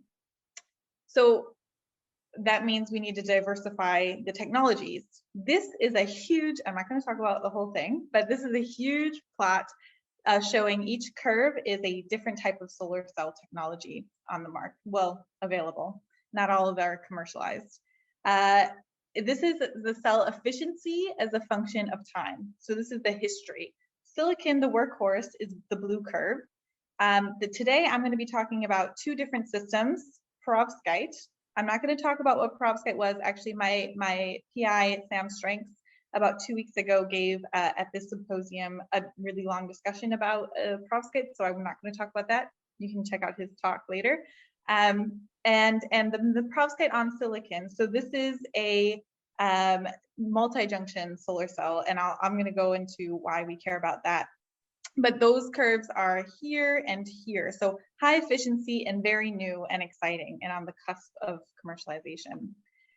Perovskites are interesting because they're solution processed, they're cheap, and most importantly, they can be flexible. And we'll talk about why that's relevant for the application purposes in a little bit. But first, the perovskite on top of silicon, it's nice because as you can see, that solution process makes it easy to deposit on a lot of different materials. So you could foresee depositing the perovskite material on top of silicon. And why do we want to do that? Well, solar cells, the workhorse silicon is what we've been using for years, has a limited efficiency of up to 30%. And it's single junction, and perovskite on its own can also get to about 30%. If we combine the two, we're already near the 30%, and actually the theoretical maximum goes up to 40%. And that's because actually the perovskite can absorb the bluer part of the sun spectrum, whereas the silicon underneath likes to do the more red side. So you collect more light if you have multiple solar cell materials simultaneously working. So this will allow for very high efficiency devices that aren't that much more expensive, and you can make them smaller. So that's the second key thing to remember. Perovskite can be flexible, but perovskite and silicon can be very high efficiency. So you can have smaller modules that are outputting the same amount of electricity as a very large module. So my research is focusing, and this is a top-down bird's eye view of perovskite on top of silicon. So what are we looking at here? So I look a lot at these materials under microscopes to see how we can boost that 29% efficiency up to beyond 30% to get it more efficient. This top-down view, what you're seeing, these regions here are the peaks of pyramids, and you can see them spreading out. You get that pyramid shape. Now the silicon solar cells are pyramids. Then the grainy bits in between, that's actually the perovskite acting like a blanket, and it's coated nicely and conformally over the top of the silicon. And so my research is actually looking at how does this very, very complicated structure and variation in material affect the overall performance, because it is complicated. So we use microscopes to see where are we losing performance, how can we make it better to get better efficient devices. So I'm just going to show very briefly just one microscopy image. So this is what I see in measurements. Ideally, if we had a perfectly deforming device, I use a technique called photoluminescence. That's that PL here. If everything was wonderful, this map would be uniform. We wouldn't see any color variation. It'd be a single solid color. The color intensity is actually telling us how well the solar cell's absorbing light. So very bright means very good absorption in that location. Dark means we have some issues. So it's really trying to say, well, there's definitely room for improvement. This was a very high efficiency device. How do we get it even higher? And that's what we look at. There's also a local peak shifting. I'm not going to go into it too much, but it's actually saying, okay, you're losing a bit of light in this area versus another area, depending on where that peak's located. But that's for another day. Now, how do we translate all of this performance mapping into real world? So we have collaboration, an international collaboration with the University of Behavioural in Ethiopia, and that's located right around here. It's a very, very fertile area. We're working with researchers at the university to study the irrigated farmland to apply solar-powered water pumps in this region, because currently a lot of the land in that region is vulnerable to rain-fed. And really this whole symposium is about resilience. How does the agriculture become more resilient in this area? If you're going to be vulnerable to only rain-fed crops, and then you have climate change occurring and that area getting drier, what happens to the food? So this actually tackles multiple SDGs, but we're going to be focusing on the energy side. What's the benefits of solar powered water pumps? Well, there's a few different technologies, and there's not just one, beyond having access to clean energy, and then maybe using that solar power or solar panel from the water pump and put it in your home later on, which could happen. But there's a lot of co-benefits, a reduce in labor.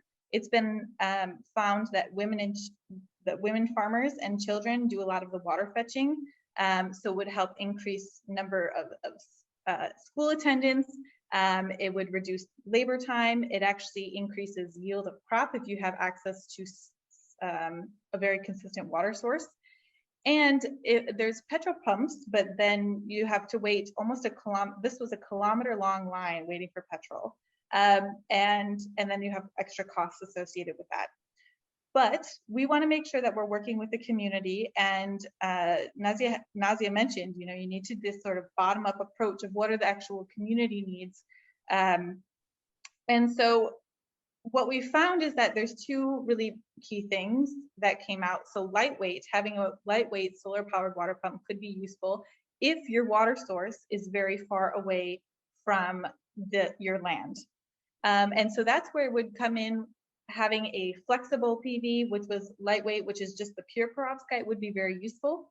However, if you have a very compact land, you might want a very high efficiency, but a very small module, which was where the perovskite on top of silicon would really come in to help increase the water yield that you're getting, so you can feed your crops. So those are the really big two options. And the key is we want to design this play space. We want the solar power or solar panel to be able to adapt to what the needs of the community. So we make this modular. We can tune and change the solar panel depending on what's required in that farmland. So with that, that's all I'll say for now, but thank you to the Strengths Lab group, which is the research side, and the international collaboration side, and Center for Global Equality, funding agencies, all of that. And thank you all for your attention. I'll stop there. Thanks, Beth. And that was my my timer going off there in the background. So you were literally perfect on time. So thanks a lot for your very interesting talk. If anyone has any questions for Beth, please add those in the Q&A now.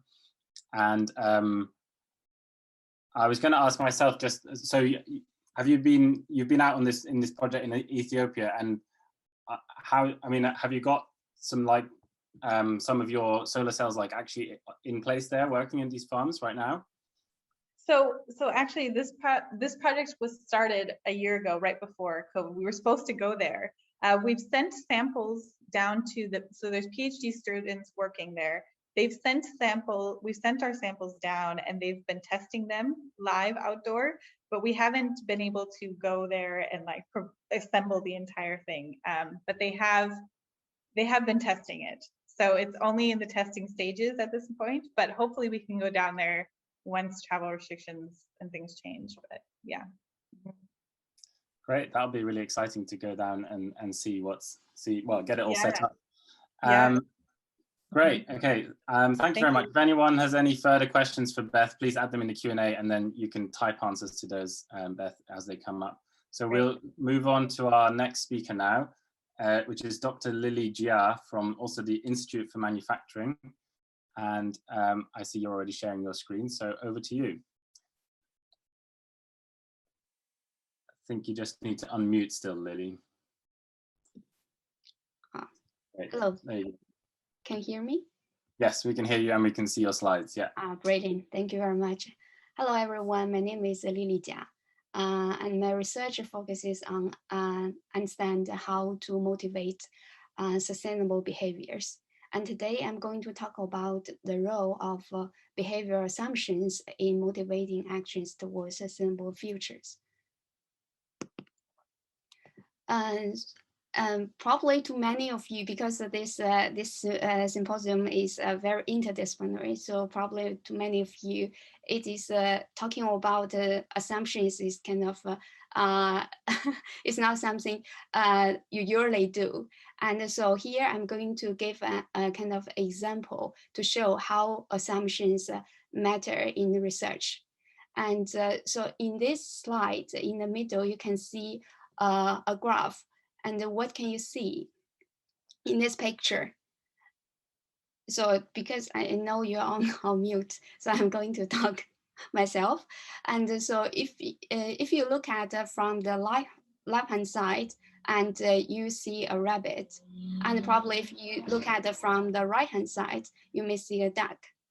And so choosing which side you start from is a kind of assumption.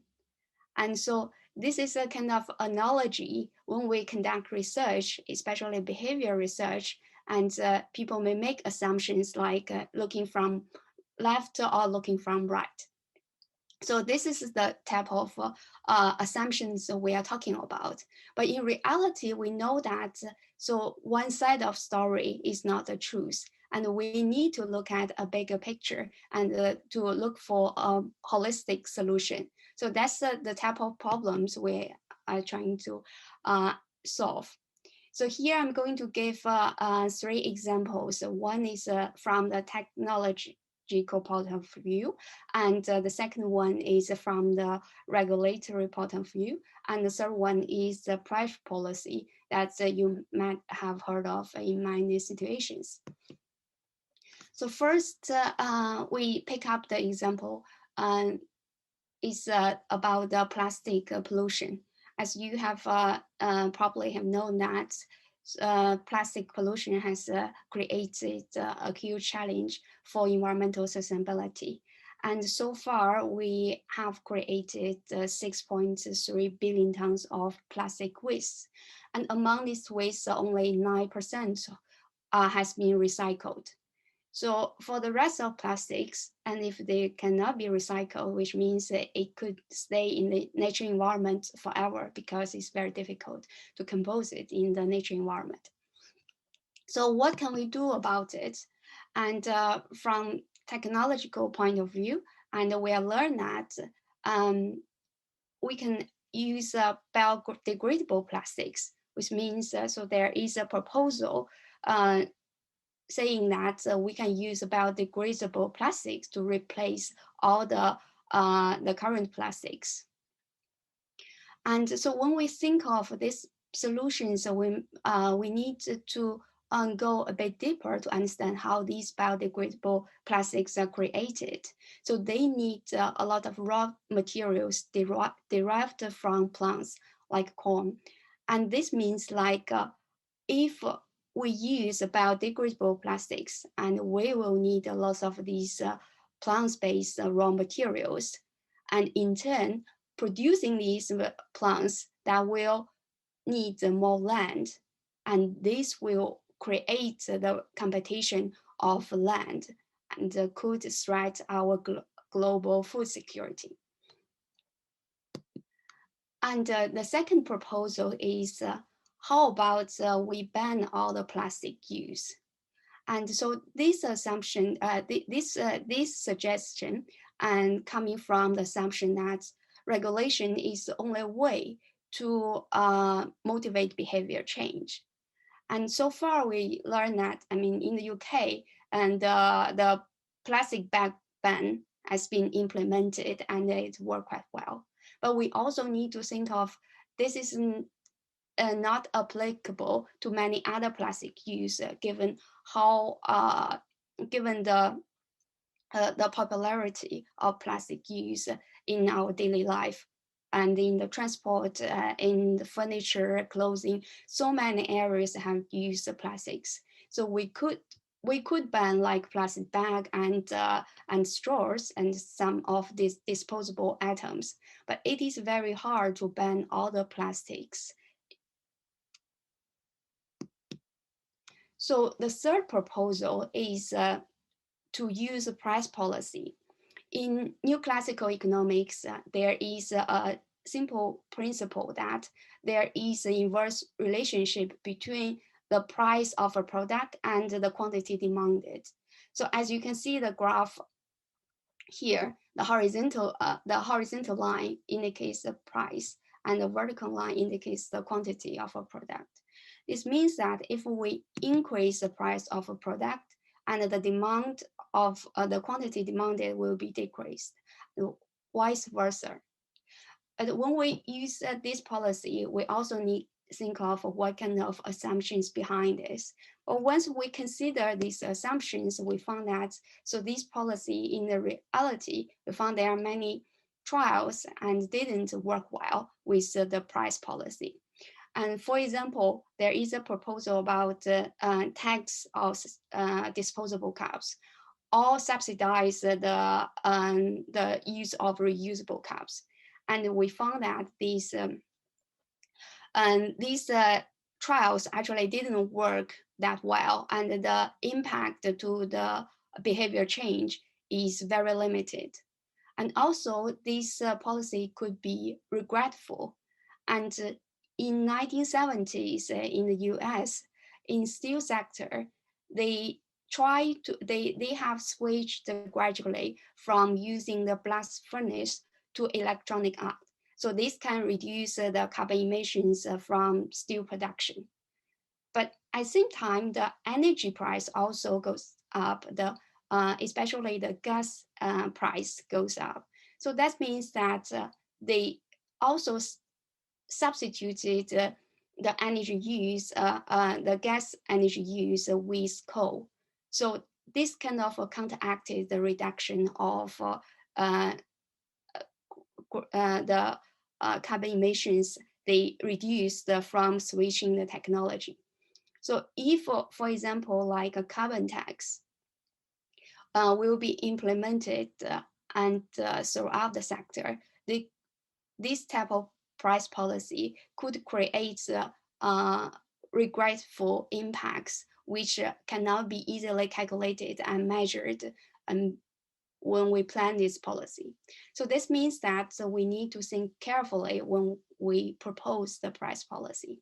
And the third problem, it could be like, because the incentive could be limited for some of the products.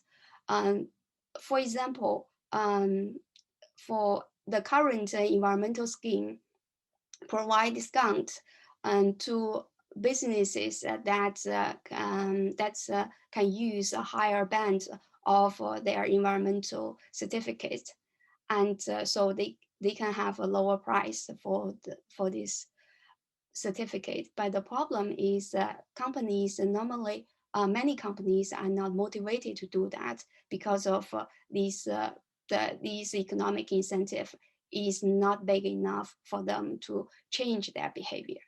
So based on this, we need to look at the behavior assumptions of the demand theory. That is the model based on this price policy.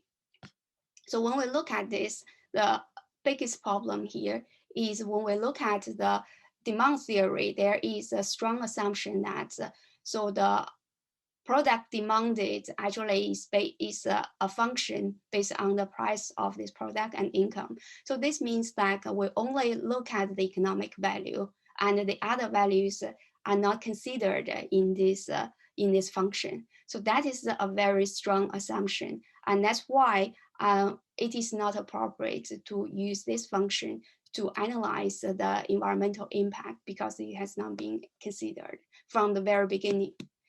And so as we discussed, the behavioral assumptions are very important for us to choose the right method and propose the right suggestions, especially for policy makers.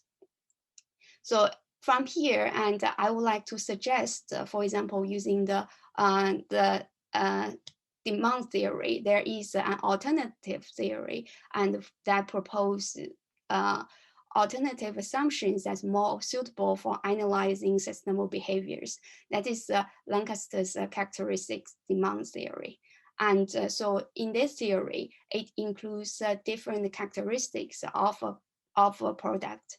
They consider the product, which is a combination of these different characteristics. In this way, the environmental impact can be of a product can be introduced as characteristics. And so due to the time limit, I'm not going to give more about the potential solutions. And here are two papers that discuss more about what type of solutions, for example, how to motivate actions to mitigate plastic pollution, and also what kind of non-economic incentives could incentivize sustainable behaviors. Thank you very much. Thank you very much, Lili, and it's really great to see how that how your work spans psychology and manufacturing there, and those two disciplines. So if anyone has any questions for Lili, please ask those in the Q&A now. And in the meantime, I was just going to ask quickly myself. So how, with these kind of these suggested policies you're putting forward here, how do you think those could be implemented in a sort of in the quickest possible way? But if I we all want it, right? Yes, yeah. Exactly. And from my research at the moment, actually we work, for example, another research I'm working with food sector. So that's the area they are actually actively searching for solutions like this, very interdisciplinary. And so when we talk about implementation, it should be multiple layers. So from policy perspective, so one of the papers that I talk about motivating actions to mitigate plastic pollution, that's talking about from the policy perspective. But at the same time, we need to consider different stakeholders, how they coordinate together, and in a way that to propose solution that can incentivize collaborations among these stakeholders. So yeah, and for different stakeholder, we need to provide different suggestions for changing behavior in this way. Right. Yeah. Great, thank you. Thank you very much for a really interesting talk. So in the interest of time, we'll move on to our next speaker. But if anyone has any further questions for Lili, then please do ask them in the Q&A, and Lili can type answers to your questions. And I would also like to say quickly still that we also have one of the speakers of the pre-recorded talks on the call today. Hui Ben is here as well. So if anyone has watched her presentation before today and would like to ask her any questions, then please also put those in the Q&A and she can type an answer. Anyway, without further ado, I will hand over to Freedom Kai Phillips from the Department of Land Economy, and I see you're already sharing your slides, so over to you. Wonderful, thank you very much, and thank you to the organizers. Good afternoon. I'm going to take a look very briefly and discuss some of the aspects that relate to how sustainable development is achieved through international mechanisms. Well, I'm going to give a bit of an introduction very briefly. I'm going to talk a little bit about what some of these international instruments are, what some of these efforts look like, where some of the fora are that we're able to gain some insight into how modalities might evolve. And then I'll touch on briefly some areas of opportunity. So we all understand the current landscape that we deal with. 2019 was the third year consecutively where we increased our greenhouse gas emissions globally. And one of the important things to note here is how international law creates and enables what the pathways look like for a 2-degree or 1.5-degree developmental framework. Now, they are quite difficult, but it doesn't necessarily mean that that learning curve cannot be clarified. Another aspect to gain some contextualization here is the actual breakdown of what these emissions look like. So while this data is from 2016, the picture predominantly hasn't changed. Roughly 2/3 of global emissions come from power generation and transport. Another major chunk of that, roughly 18.5%, comes from land use change, agricultural practices, and things of the sort. A couple to hone in on are aviation and maritime transport, which currently only provide for 4% of emissions, but are projected to increase. And it's one of the, aviation is one of the cases that I'll actually take a look at in a few moments. Now, trying to address this accelerating greenhouse gas emission picture, the Paris Agreement prioritized, of course, the 2-degree pathway, aiming for 1.5 degrees. It prioritized the conservation of carbon sinks, like the UNFCCC had prior, and it also created a market mechanism to advance sustainable development. Now, being a lawyer, please forgive me for citing directly the text of the Paris Agreement, but I think it's quite important here to get some understanding. The idea of this market mechanism is to promote mitigation of greenhouse gases while fostering sustainable development. So it's meant to be seen synergistically. It's also intended to incentivize and facilitate the participation of public, but more importantly, private entities. So this raises a lot of questions as to how this will be developed. Now, of course, the negotiations around the Katowice outcomes or the Paris rule book have for the most part evolved, but there are certain points that are still quite contentious. What I wanted to do is look at what is the relation of this legal architecture of market mechanisms under international law. How does it relate to the role of private actors participating in them? And how are we contributing to sustainable development outcomes? And to do that, knowing where we are in terms of the Article 6 negotiations, I've been able to take a look at a couple of pathways which might give us some insight into how this will operationalize sustainable development outcomes going forward. So the first are insights drawn from regional and bilateral trading relationships. So a collection of these aspects could be, the conversation points for a panel in and of themselves. But very briefly, non-regression is quite important because it means that you can't turn back your environmental measures to foster investment. So this means that the statements made and the international in the international forums around your nationally determined contributions or the domestic legal framework that's meant to achieve these cannot be dialed back.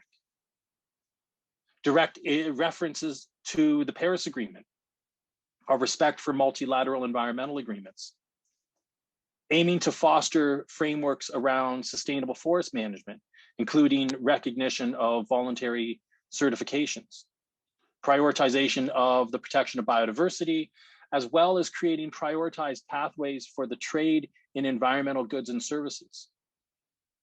EU-Singapore is one of the great examples that provides this, but it's not the only one. And the idea being the technologies to help achieve these mitigation outcomes do need to be prioritized in the systemic framework of international trade. Inclusion of environmental clauses in dispute settlement or modalities for cooperative or collaborative dispute settlement help operationalize the elements that underpin success of the Paris Agreement, the investment in internationally transferred mitigation outcomes. And lastly is expropriation. So there's been some proposed refinements to the ECT, the Energy Charter Treaty, that actually changes the definition of indirect expropriation, which allows for the shifting of your legal landscape to respond to climate change pressures. So moving away from the systemic, we'll dive into very briefly one of the sectoral approaches. So while there's been some stagnation in the negotiations around Article 6, there has been action in the International Civil Aviation Organization. Now, a couple of years prior at the 37th meeting, there's been the prioritization of carbon neutral growth for the industry. At the 38th meeting, there's been the agreement on a basket of measures, including prioritization of alternative fuels, as well as the creation of a market-based measure. Now that market-based measure was agreed at the 39th meeting and is known as CORSIA, the Carbon Offsetting and Reduction Scheme for International Aviation. Now, while there are remaining questions that pertain to the interfaces of CORSIA to the Paris Agreement operationally, there are a couple of aspects to flag, and those are the creation of standards allowing for the certification of new alternative fuels. The first being in 2009, latter being in 2011, and then subsequently updated, but that allows for hydroprocessed esters and fatty acids. These are fuels that are derived from non-petroleum products. Along with this prioritization, you've seen a spectrum of certifications to help drive the sustainability criteria to the ground and verify that the actual output product is achieving these sustainable outcomes. The International Sustainability and Carbon Certification is one. Another that I'd like to flag is the Roundtable on Sustainable Biomaterial, which is a best-in-class certification brought forward by the World Wildlife Fund, IUCN, and a few other partners. But the point being is that you are starting to find the creation of market aspects which are differentiating the creation of the actual fuel type and ensuring that sustainable outcomes are being achieved. Now, you're also seeing some highly innovative solutions being deployed, one of which is put forward by the Masdar Institute in UAE, which is a 3-chamber aquaculture helophyte plant and wetland enclosure. The idea being the aquaculture creates nutrient-rich water flow, which subsequently flows into the 2nd chamber, which is the helophyte plant. It then flows into the 3rd chamber, which is the wetland. It cleans the water system, and it is then cycled back. The seeds that are taken from the helophyte plant are subsequently refined into a biofuel, and the entirety of the project is carbon neutral, if not carbon negative. Another innovative approach that's been profiled is the LanzaTech approach, which is a patented bacterium taken from a hydrothermal vent. This can be deployed on an industrial scale to capture and sequester regular industrial emissions and convert them into a clean biofuel. So you find 2 interesting aspects here. One is the creation of the biofuel from a feedstock, which would otherwise be an emission. So not only are you creating a clean fuel, you are also creating carbon offsets. So the actual offset of the emissions as a whole. One of the other aspects, which is quite challenging, is the ability to access capital. As you can imagine, these evolving state of legal certainty does make it a bit difficult for the access of capital. One of the spaces I'd like to flag here are global landscape funds, which can be used to help invest in best-of-class nature-based solutions. One of those to flag is the Livelihoods Fund, which in 2015 was recognized for its work with Oceanum. It was a reforestation of a mangrove in Senegal the size of Paris. And over 20 years, you will get continuous generation of gold standard emission credits. So on the whole, very quickly, what are some concluding observations? Legal certainty is crucial to innovation, and there will be a need to prioritize the clarification of the Article 6 mechanism going forward. Market mechanisms under the Paris Agreement, however, cannot be viewed in a vacuum. They need to be seen synergistically with the overall systemic and sectoral ramifications. Collaboration with stakeholders, in particular around the creation of certifications, provide a keen area of opportunity to verify and validate those sustainable development outcomes. Dispute settlement will be of increasing importance. There will be a need to clarify how disputes around internationally transferred mitigation outcomes are addressed and in what fora. And lastly, the type and character of the type of credit that is actually generated is being challenged, and certain ones are being prioritized, in particular ones with stronger, more robust sustainable development outcomes. And this is positive, and it would be useful to see the COP identify that as a priority as well.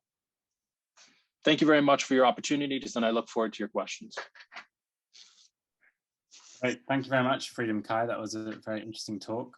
And please, if anyone in the audience would like to ask Freedom Kai any questions, then please enter those in the Q&A box now.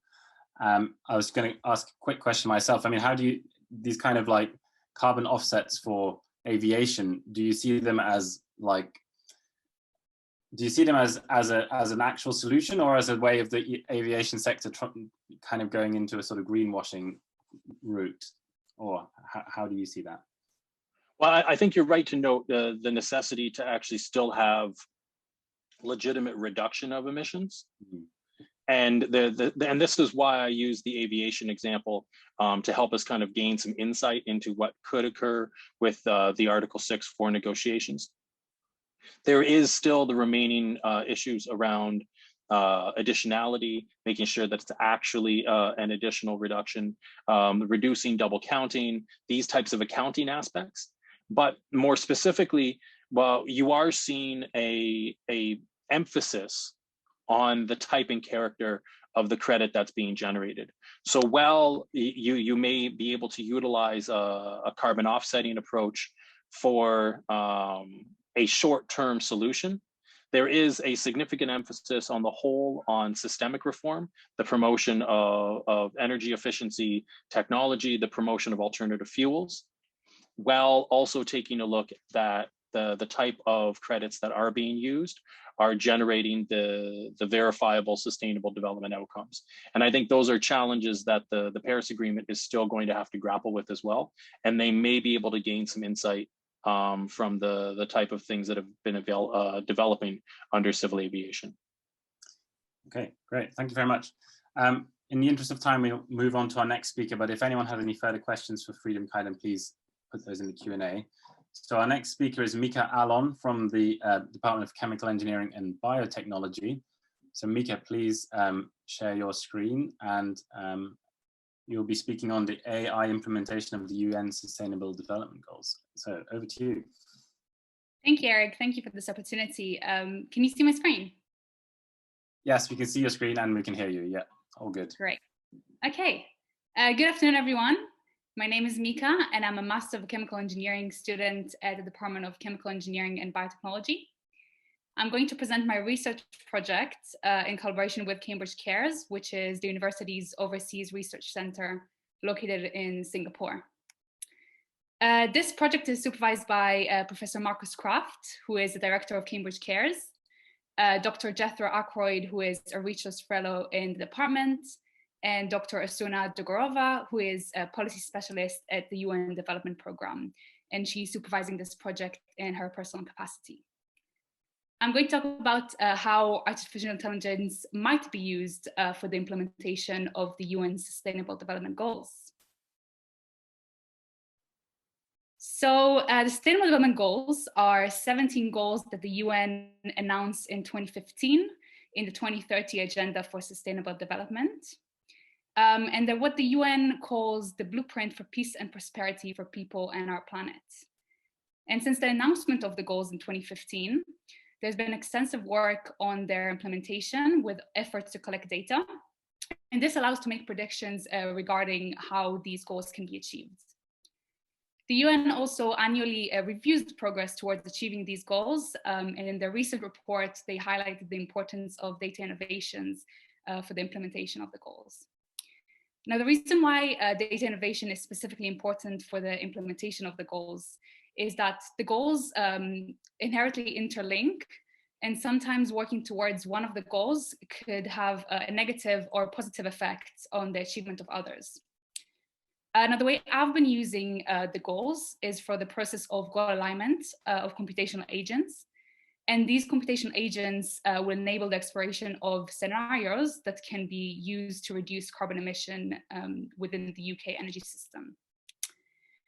So today, I'm firstly going to introduce the concept of knowledge graphs and how it is used for the development of a digital twin of the UK. Within this digital twin, I'm going to talk about the concepts of base and parallel worlds. And these allow the sort of what-if scenarios to be explored. Then I'm going to talk about the process of goal alignment. And finally, I'll discuss how I'm using the digital twin and the goals to look at different scenarios of reducing carbon emissions within the UK energy system. So to kick off, I thought I'd better introduce the concept of knowledge graph technology. Now, you might have not heard about it before, but you've definitely been using it and probably even daily. And the way that you've probably been using or known knowledge graphs is through Google's knowledge graph. So when we search for something on Google or use a voice assistant like Siri, we're using Google Knowledge Graph. So for example, when I ask Siri, hey Siri, when was Barack Obama born? I receive this piece of information and also other related information that might be useful to me. But how does this work? Well, we think that Google is using information from sources, including Wikipedia, which is represented by its knowledge graph. And the way in which data is represented allows Google to understand our question and return not only the direct results of the question that we asked, but also other related information that may be useful to us. So in this case, for example, I asked for Barack Obama's date of birth, and I also received his wife, Michelle's. The use of knowledge graphs allows Google to store data items and the relationships between them. So for example, you can see that Barack Obama is married to Michelle Obama and that Michelle Obama lives in the US. And many other similar relationships can be explored using that. And these relationships between the data can really change the way that we can discover new data.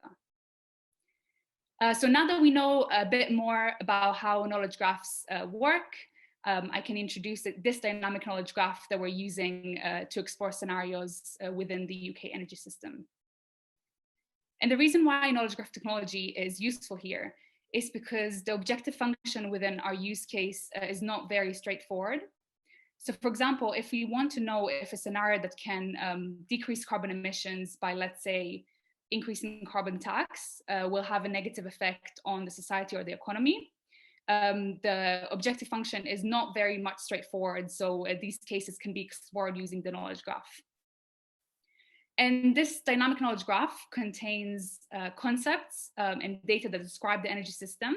So for example, data on the electrical power system and the gas grid will be present within this green layer.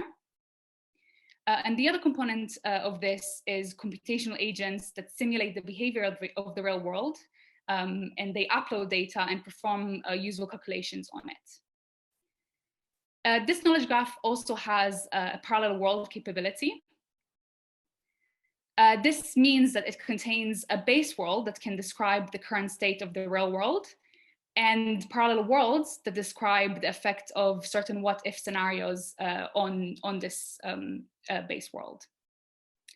So the parallel world allows us to assess different scenarios of how to best develop UK energy infrastructures and technologies without interfering within the base world. This figure is an example of a case study of base and parallel worlds in Singapore. So the electrical network from the real world is shown on the top left here. And then an optimized network that is changed with different carbon tax rates is shown on the right. So now we're faced with a challenge, which is how do the agents within the knowledge graph understand what are good and bad scenarios to explore? So taking the same scenario of reducing carbon emissions, this could be one of the aims of one goal of sustainable development that we as a society want to achieve. But it could also have positive or negative effects on other societal and economical goals. For example, it can affect job creation and food security and ultimately poverty rates.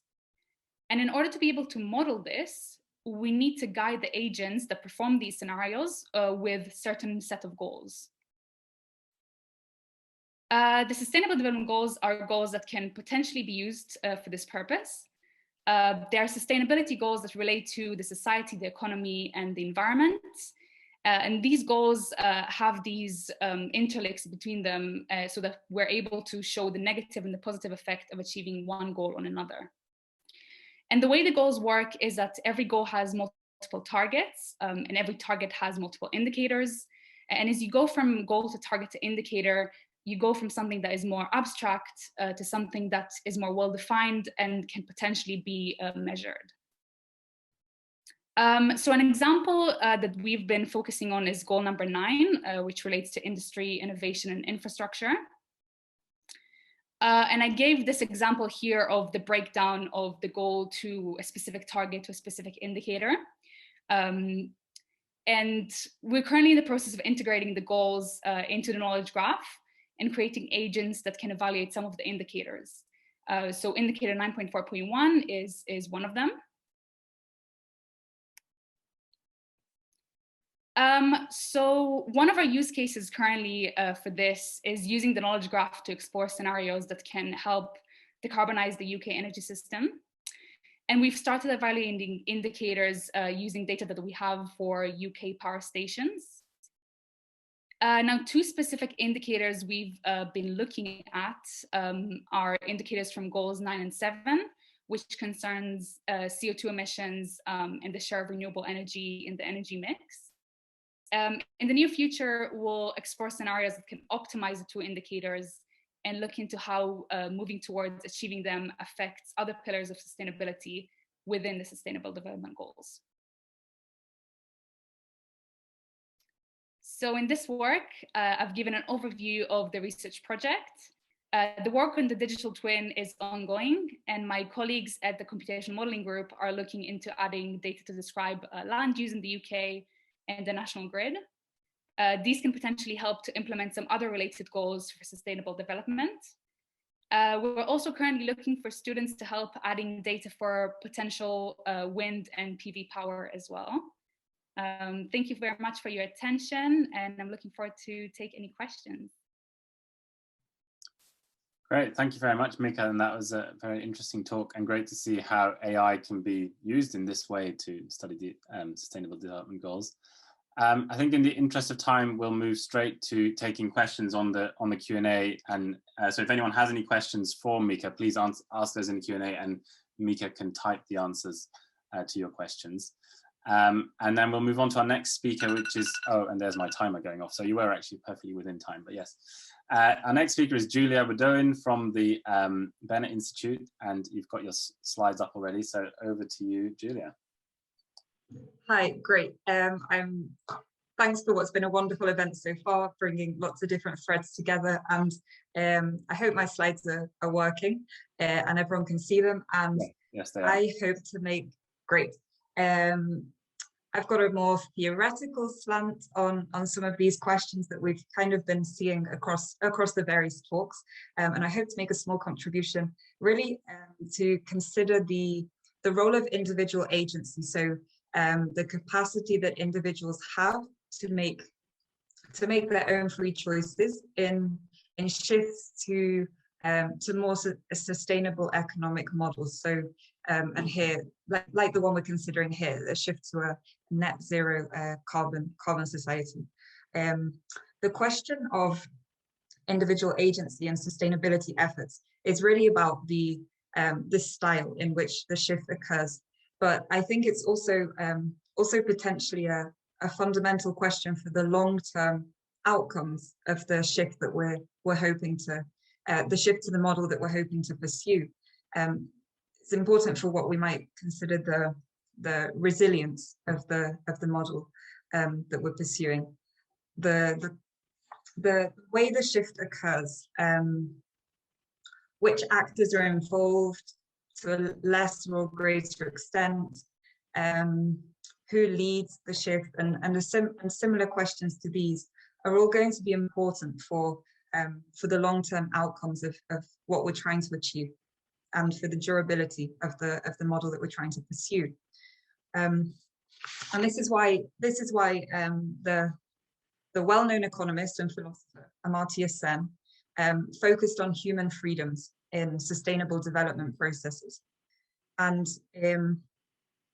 Sen, who pioneered a paradigmatic shift in development, was persistent in pointing out that human development can't be separated or isolated from sustainable development, and vice versa. It goes in both directions.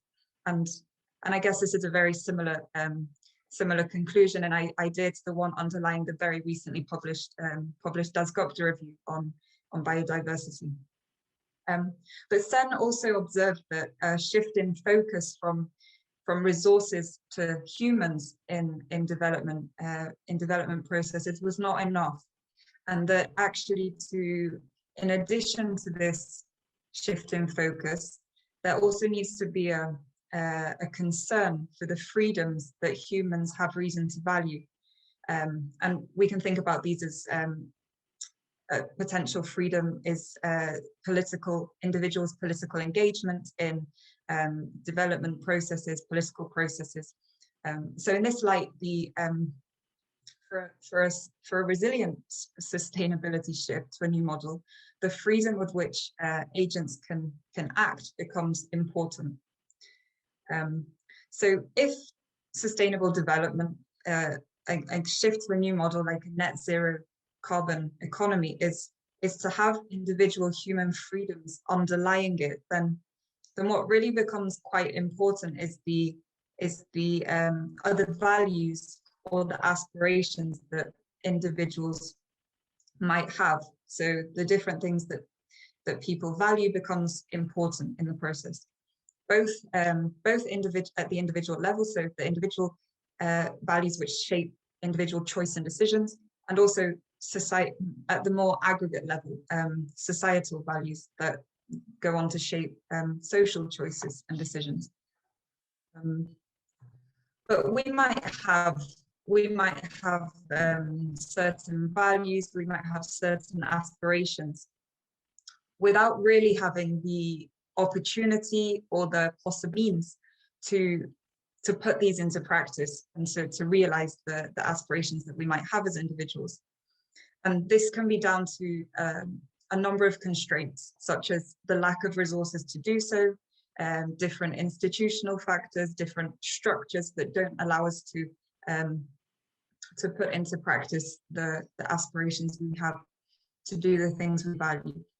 So with or without these things, we might not really, in a practical sense, be free to do the things that we value the most. And this is kind of the idea that stands behind STEM's capability framework, where a capability of an individual is the real possibility that individual has to choose an option that they value in their actions and choices.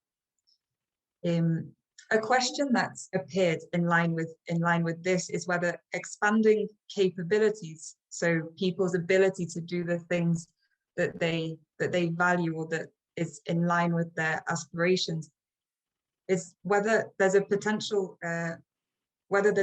problem with expanding capabilities for a sustainable future. This is often a question posed, especially in the context of consumption and production patterns in a consumer society.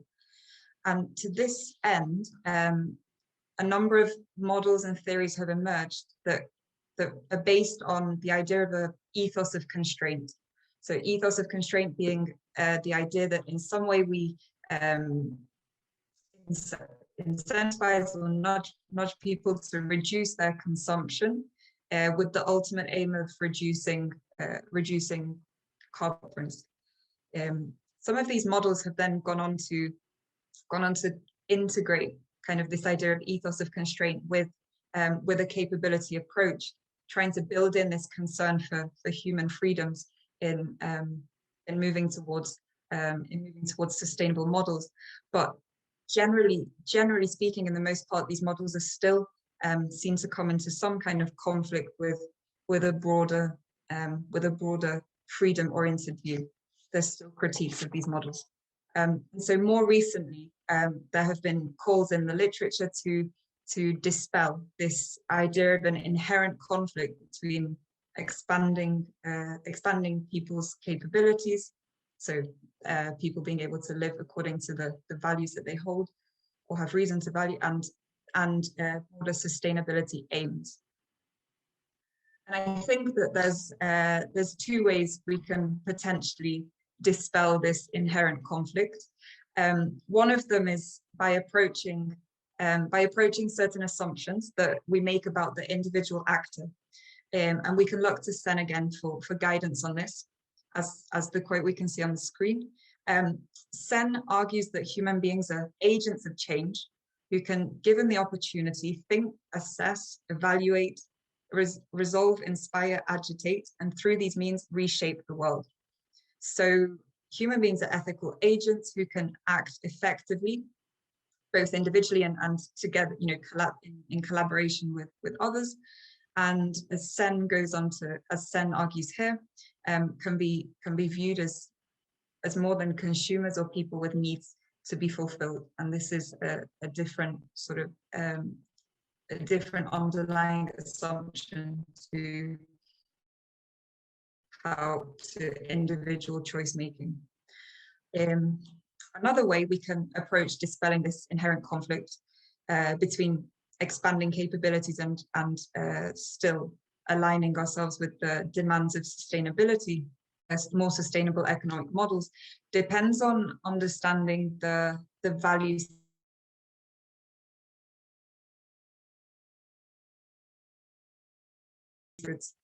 if we do have reason to value the ability to engage in environmental care and concern for both economic and non-economic reasons, as is highlighted in, as among others, for example, the Das Gopta review. If we can expand the capabilities in order to engage in such action, environmental care, for example, then the tension, capability expansion and aligning ourselves with the demands of sustainability may become less severe. And we can think about expanding capabilities, potentially expanding by seeing changes in norms, institutions, technologies and provision, as we've seen in a number of the talks today. To reinforce the idea of being able to reconcile expansion of capabilities and sustainability, I've got two examples here from which are taken from Denolin and Zampini Davis, who show two cases where individual aspirations can be obstructed by structural factors. Maybe for the sake of time, I will stick to the first one that I have here, which I think will still nevertheless give a flavor of the point at hand. They say here, and I quote, a citizen in Freetown, Sierra Leone, chooses to drink bottled mineral water because drinking pipe water is not good for her health. By doing this, she has to throw away plastic bottles, an act and choice which, due to the lack of a recycling system, pollutes her own environment. So that's kind of one example where a structural factor can interact with an individual's aspirations. If, to conclude, if we as individuals have firstly have values or aspirations that contribute to, we have aspirations to contribute to a clean and healthy environment from which our own well-being can benefit. And if, secondly, as Sen argues, we are reflective and creative agents, then it seems reductionist to oppose an expansion of capabilities with pursuing sustainable objectives. And I think in this case we would need